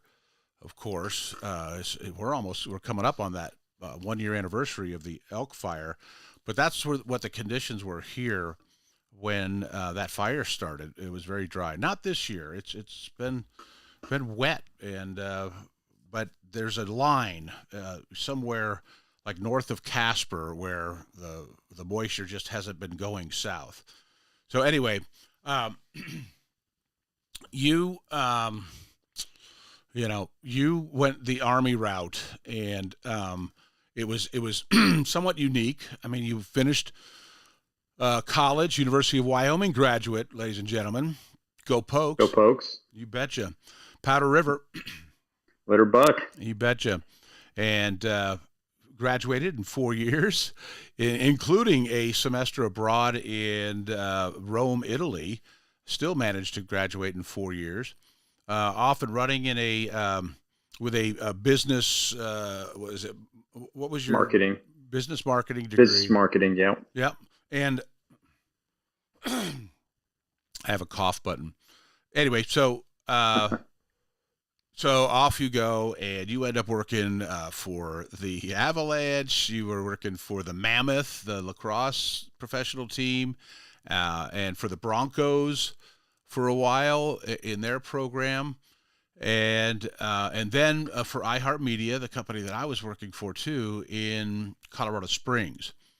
And so there you are. You graduated high school, you graduate college, you're working, you've got a place, you got a big dog, and you end up in the military, 25 years old, with a whole bunch of 18-year-olds probably raising your right hand and joining the Army. Why? Yeah, I mean, it was definitely an adventure, and a bit of a unique path. But I think that's something that's always been a part of me and our family. Is we grew up being adventurous and not settling for the status quo, so to speak. But I mean, as you remember, always had a passion to serve. Applied to the military academies, West Point, Naval Academy, out of high school, and it turned out like that.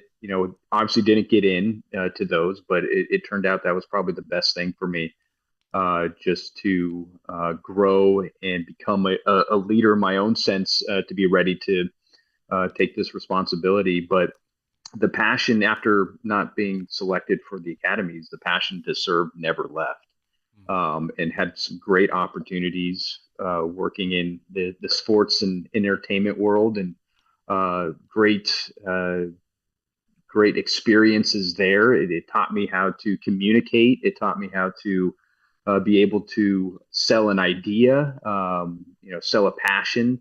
And it did teach some leadership foundations that translates to becoming a leader in the military. And I just knew that working in those industries, how great they were, and how many fun experiences that were. There was always something that I felt there was more that I wanted and needed to do. And living in Colorado Springs for a year or so, the Springs is a huge military city in Colorado. You have the Air Force Academy. You have Fort Carson down in the Springs. It's an Army base down there where they have 4th ID, 10th Special Forces Group down there. So I was surrounding myself with a lot of people who have had military experiences, and a lot of business owners that I was speaking to were veterans of the military, and hearing their stories and their adventures, and them saying I wouldn't be a leader or a business owner or who I am today without the experience of the military. That really, for me, ignited that passion again. And to be able to be around those types of people, I was like, you know what? Not getting any younger. Something that I've always wanted to do, something that I felt that I was capable of doing. So I walked into the recruiter's office, and I want to fight for my country. And 8 years later, be able to be on Cowboy State Radio and Cowboy State Daily Radio, and be able to talk about my experiences. Yeah, well, I can say, and your mom would agree, that you showed leadership abilities even as a young child in sports and so forth. And so, again, I did have an agenda, but I wanted, again, to get up to the point of your leadership. So you go in to officer candidacy school, which requires a degree, correct? A college degree. Yes. So you come out a second lieutenant. I remember that. And then eventually you went through IBOLC. Was that correct? Next? And that stands for Infantry Basic Officer Leader Course. There you go. IBOLC. Yes. Here we go with these leadership training. And then Ranger School. Is that right after IBOLC? Are we in the right Correct. process? Yes. Yeah. Essentially, it was for my path. It was basic training. That's unique to the OCS, or Officer Candidate School path, as you go to actual basic training and with everybody else. So you're 25. With everybody else. 26 and with 18-year-olds probably. Yeah. Mostly. Even mostly 17, 18, 19-year-olds. Guys just starting their adult lives, and I had some experience with life outside of adulting, the parents' home. Yes, exactly. But yeah, it went from basic training to OCS, Officer Candidate School, right into IBOLC, and then from IBOLC it was Ranger School. So as going into the infantry as a leader, again, it's a leader course. The expectation, the unwritten rule is that you will come to your first unit. You'll arrive at your first unit with your Ranger tab, and it's not necessarily, for those who don't know, Ranger School, it's 60 some odd days, unless you recycle a couple places like I did. It's at a minimum 60 some days of just intense small unit tactic training. You ended up at 90 days. And I remember you being angry when you called us because you had to recycle. It was here you are from Colorado, and you had to recycle the mountain phase of Ranger School. Yeah, I loved it too much, and it's funny, the mountain phases. What you take out of Ranger School is the times you actually get to eat. And Mountain Phase is known for its blueberry pancakes. So I love their blueberry pancakes so much. I wanted to spend another 3 weeks up there getting tortured. Before you wander off of Ranger School, we went to the day that you finished, your mom and I, and you came out of the barracks, or where the barracks were. And so I was standing there with my camera, my video camera. I wanted to get the scene of Joseph, who we haven't seen for 3 months or so. It was more than that, but we hadn't seen him, so we were really excited, and I wanted to capture you and your mom hugging. And I wish I would have downloaded it so the folks could see it, but the folks that are streaming anyway. And so next thing I know, and if you look at the video, it starts with somebody hugging Deb, your mom, my wife. And what happened was you didn't know who that person was. You had lost so much weight. How much weight did you lose? I lost a total of 35 pounds during the course of Ranger School. So you went in like 200 and some pounds and came out like 170 some pounds. Yeah, I was about 185 going in, and I came out about 150. So I didn't even recognize you. And so that's, if I went in and I got to talk to the leadership of the United States Army, I would talk to them about torturing my son.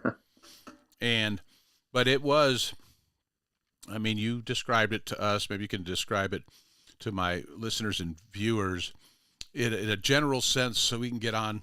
I have an agenda about which aspect of the military I want to talk about today, but maybe you can kind of generalize what that was like out there in Ranger School.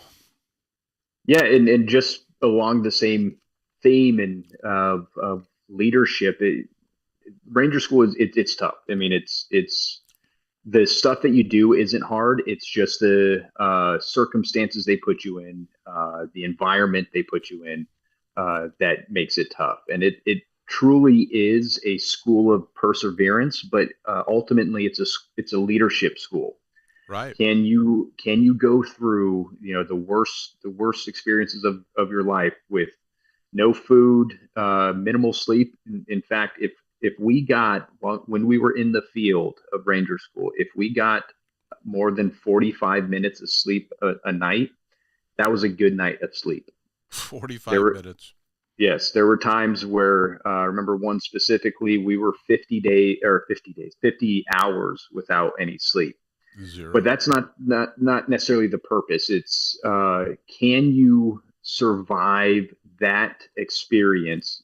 Carrying 100 pounds on your back, walking up mountains, no food, no sleep, and still lead a group of soldiers to accomplish a mission.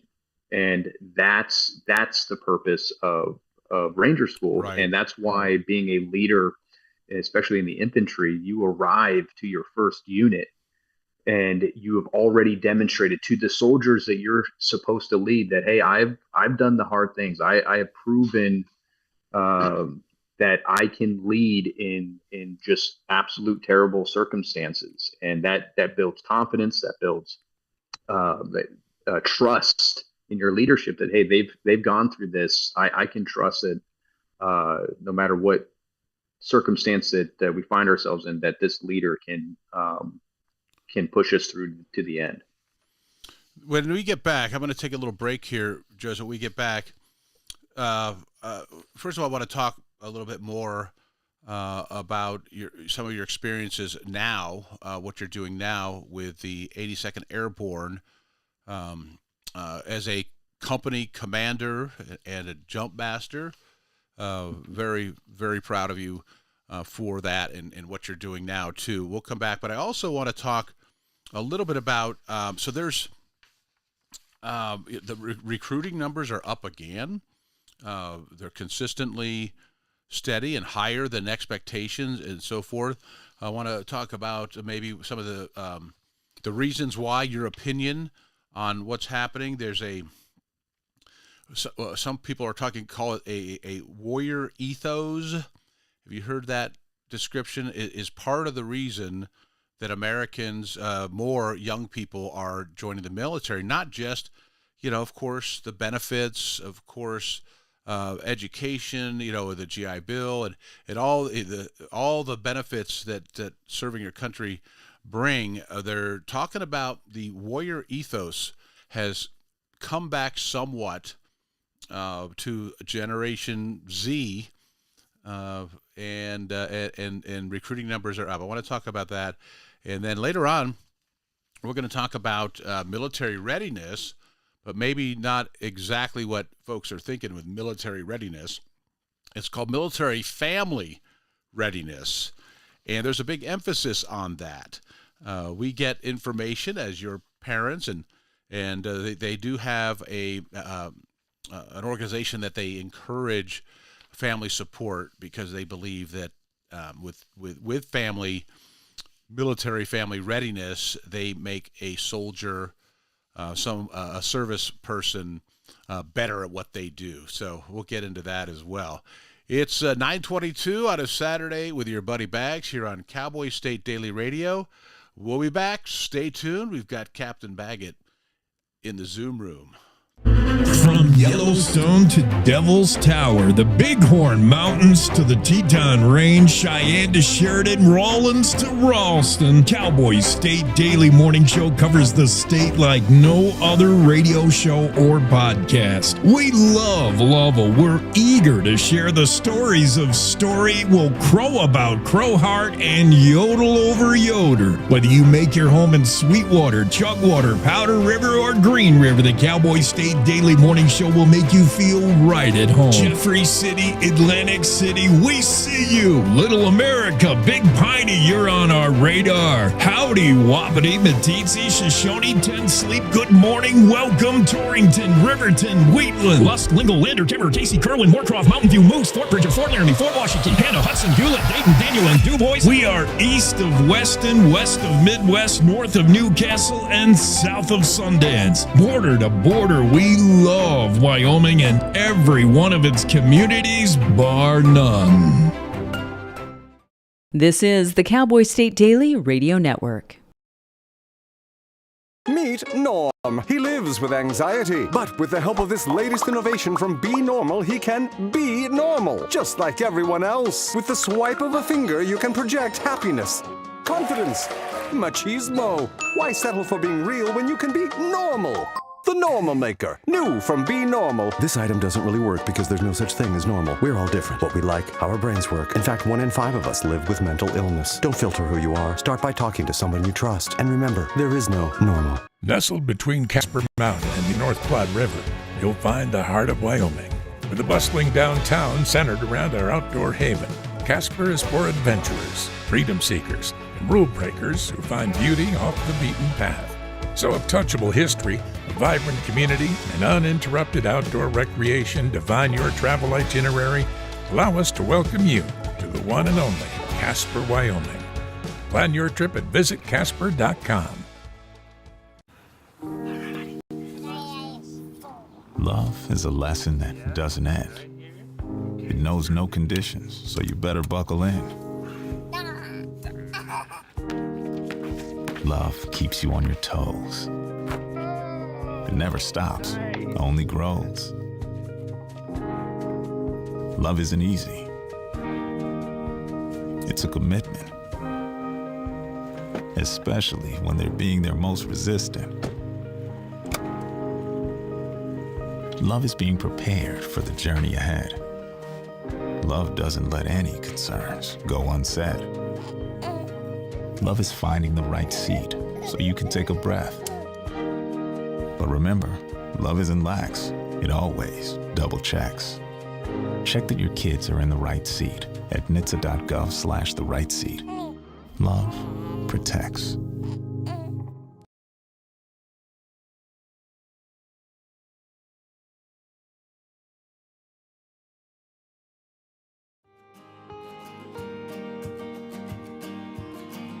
Hello there.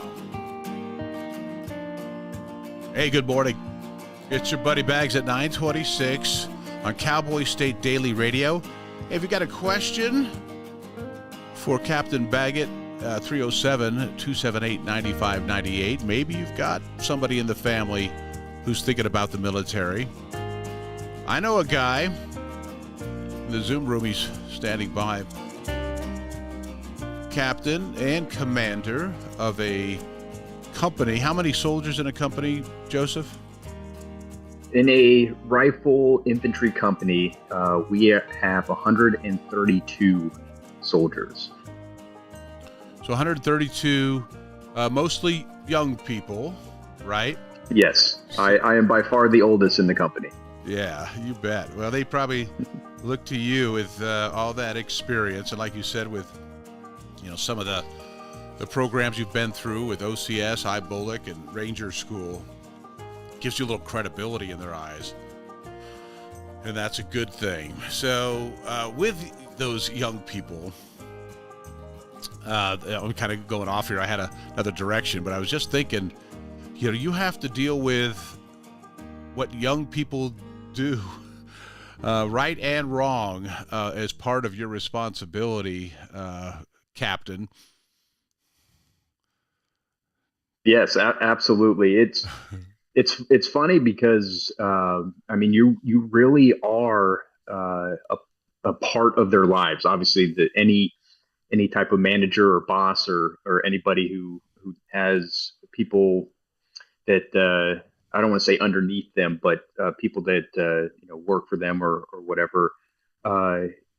You are responsible for the business or the professional side, and not having any experience managing outside of the military, but you are highly involved in all family lives there.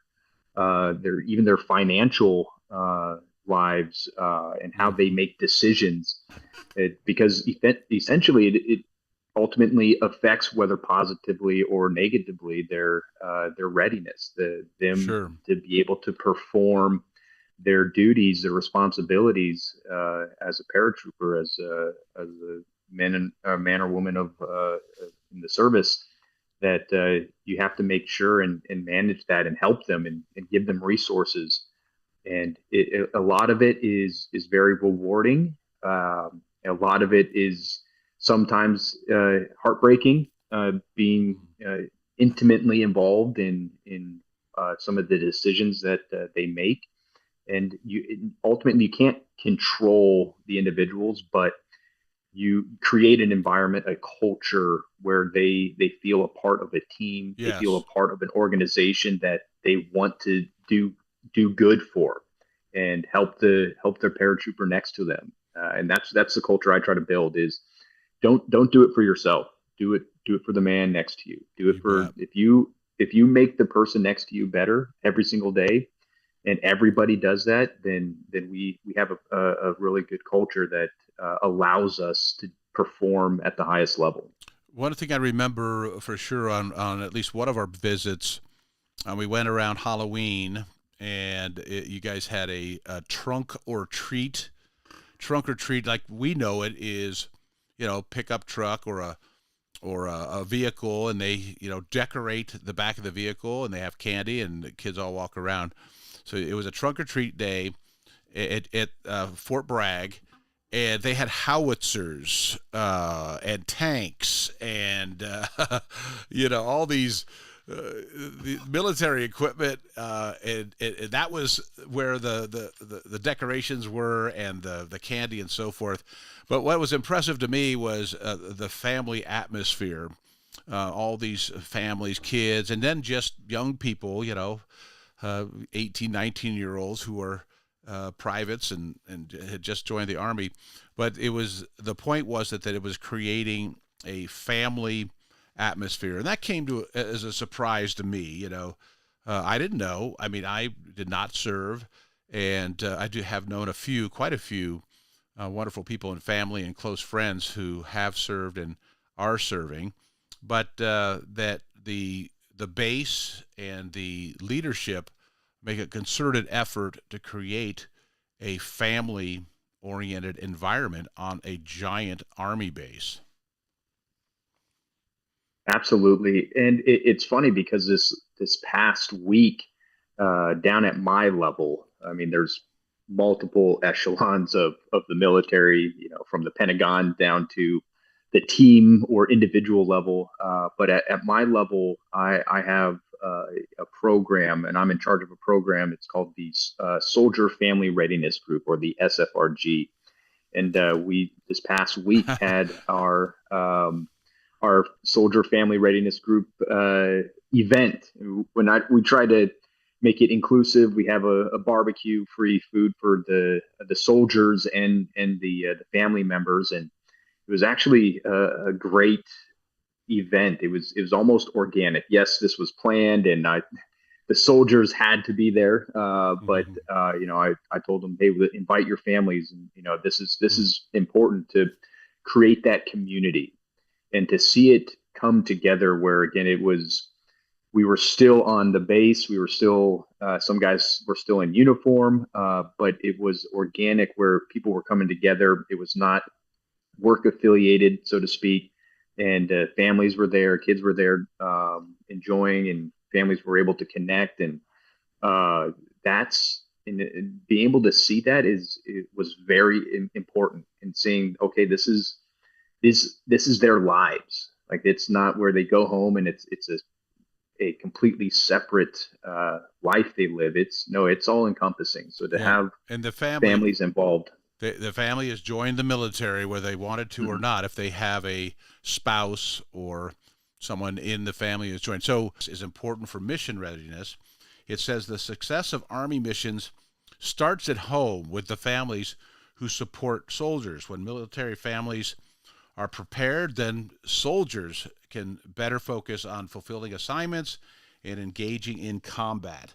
This readiness eases the military's ability to carry out assigned missions and respond to challenges. So, of course, now I'm in a military family and appreciate very much when I see the effort to involve the family. But that makes sense probably in just about any field. If you've got support, family support, and those people behind you, you're going to be better at what you do. This just makes sense. Absolutely. And it's all about building that community. If paratroopers, if soldiers feel that they're a part of the community, and especially their families, if they have a spouse or kids and they feel comfortable, coming to an event like that, that's what you're trying to build, is that community. And it is vitally important to have that support, whether from parents, grandparents, aunts, uncles, family, friends, obviously spouse and children, to be able to ensure that they are supporting that paratrooper. Our number one job in the Army, our only job in the Army, is to fight and win America's wars. That is why we exist. That is why we train hard. That's why we spend nights, weekends, weeks, months away from our loved ones, is to accomplish that job. And involving the family and ensuring that they're taken care of, and ensuring their finances are good, and ensuring that there is a stability at home, allows that soldier, that paratrooper, to be able to focus on that one job. And I don't want to say it's any distraction, but if there is troubles or stuff that's happening that is not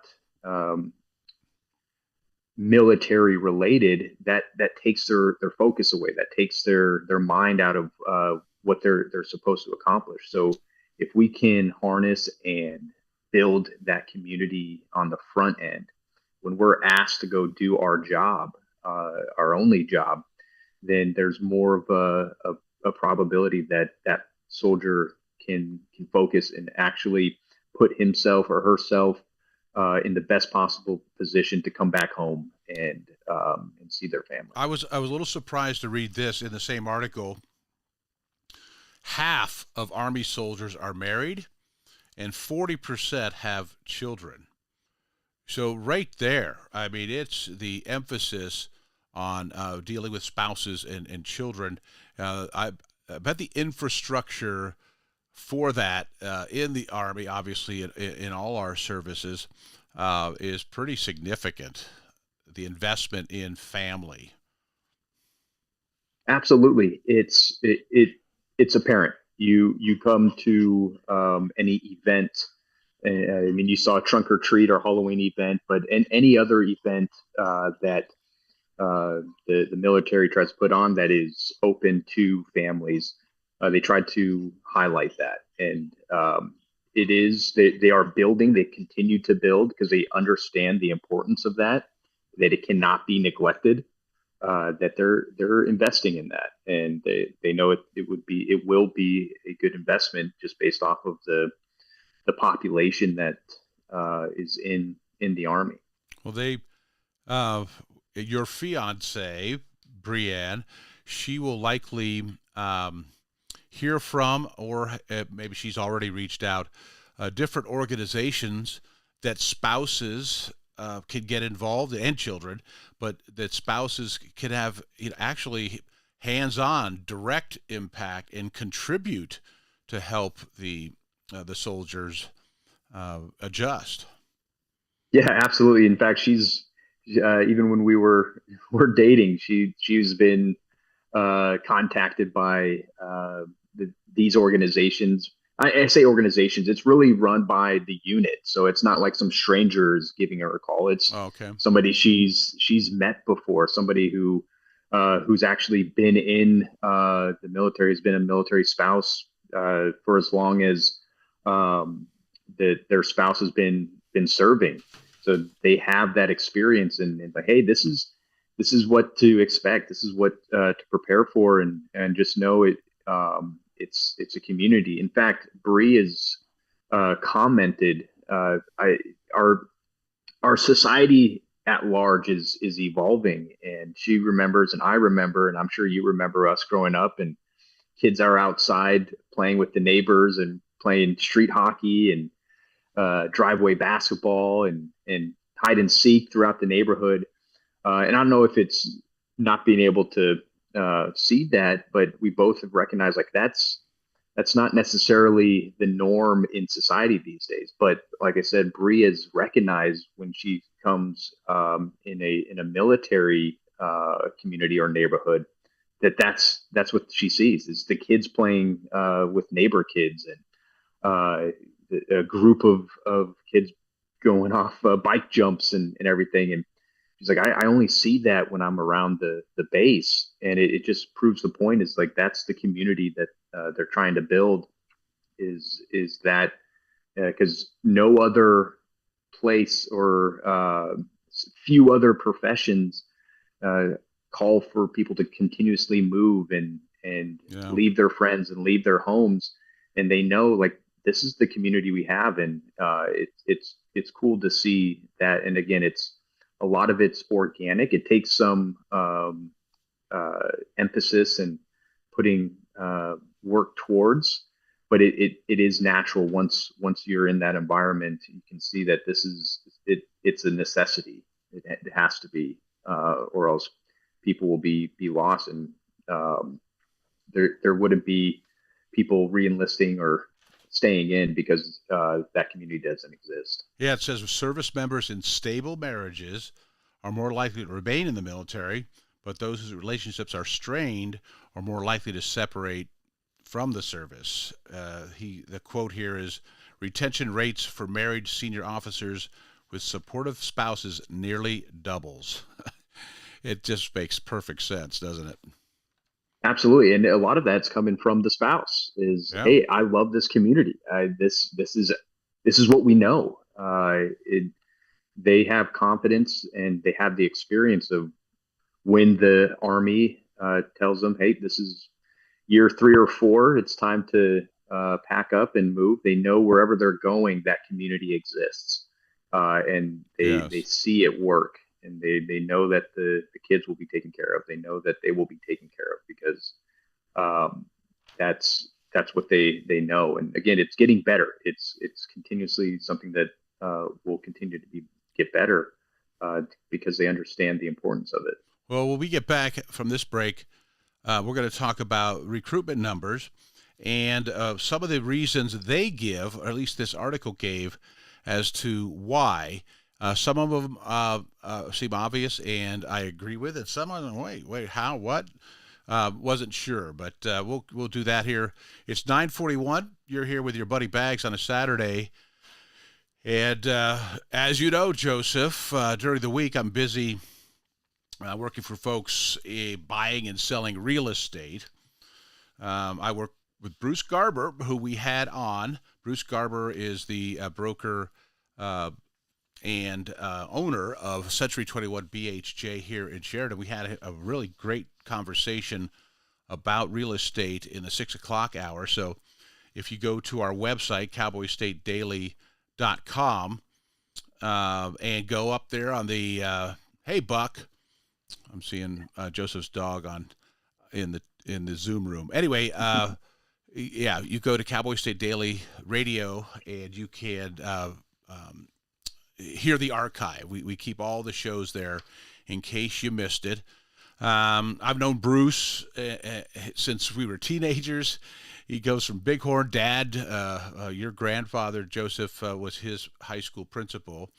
And I went to work for him because I know him, his honesty, integrity, and the hard work he does on behalf of Century 21, our clients, and his team. He's put together a great team, some of the best in the business at Century 21 BHJ here in Sheridan.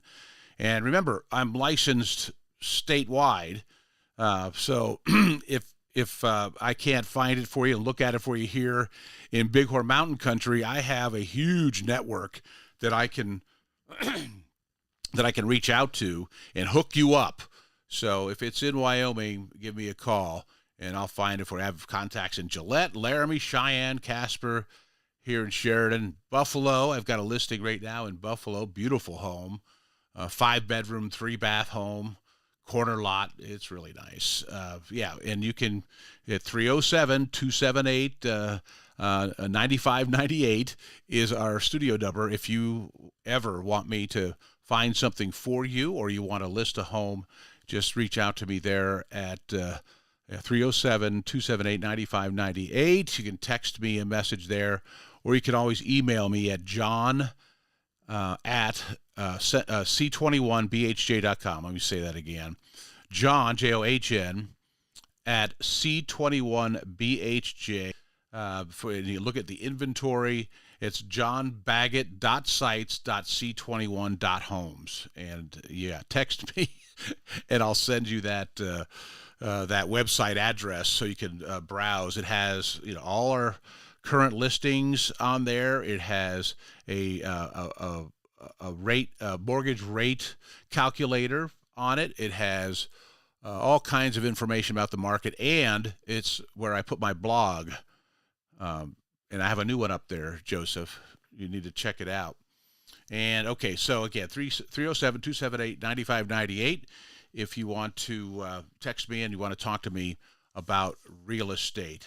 All right, back in a flash with Captain Baggett here on Cowboy State Daily Radio. Stay tuned.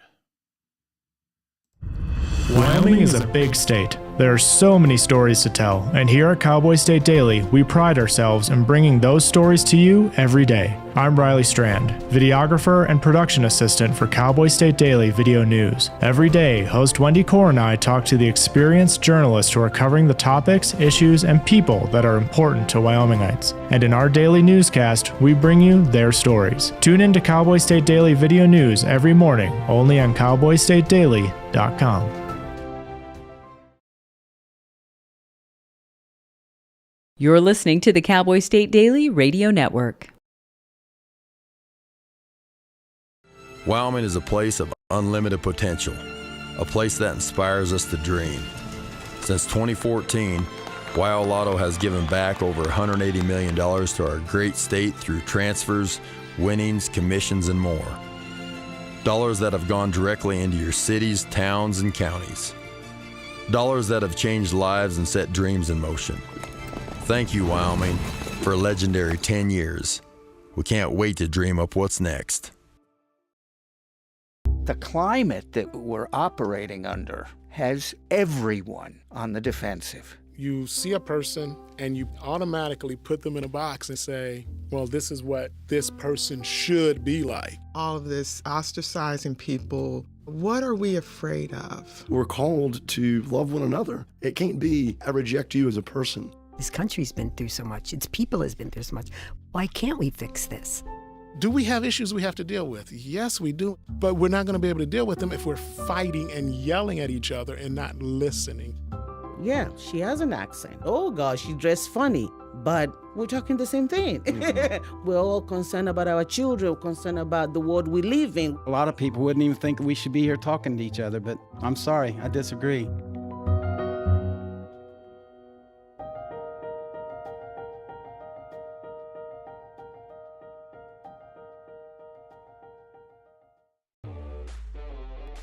Year after year, we continue to serve new neighbors across our state.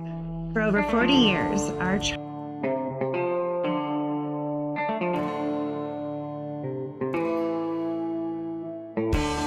Hey, welcome back to Cowboy State Daily Radio. 947, your buddy Bags, Saturday, August 9th. Thanks for tuning in. Captain and Commander Jumpmaster, 82nd Airborne Bandit Company, Joseph R. Baggett, in the Zoom room, having a chat with his dad, his pop. Very proud pop.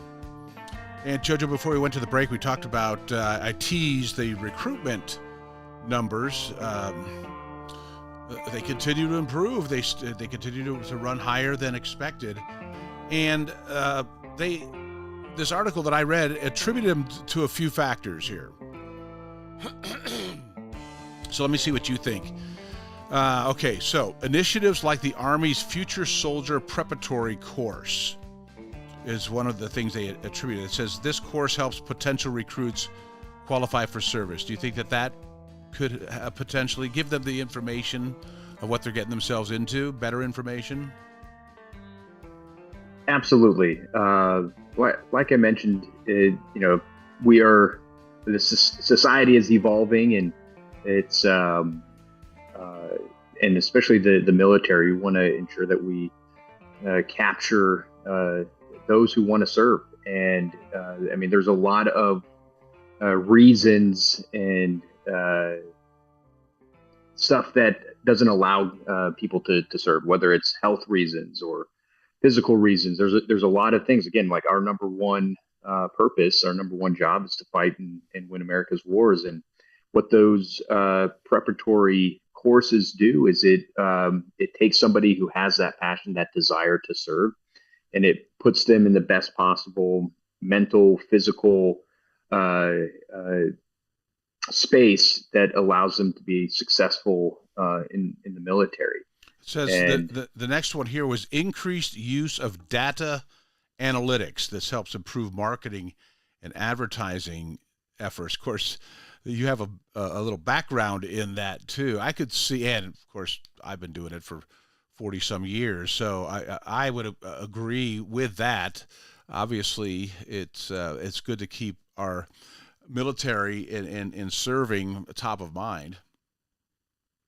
Absolutely. And with anything, the military, the Army, the Marines, Air Force, Coast Guard, they all have to compete in the market.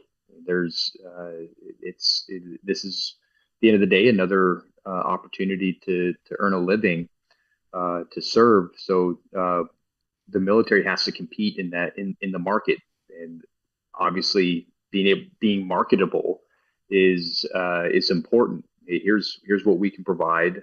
Here's what we do, and there's a lot of data into that. And I remember, for me at least, when my passion, watching the old Marine Corps advertisements growing up, where the guy's climbing a mountain and finds a dragon at the top of a mountain and has to fight it with a sword. Like that's just like, wow, that sounds good to incredible.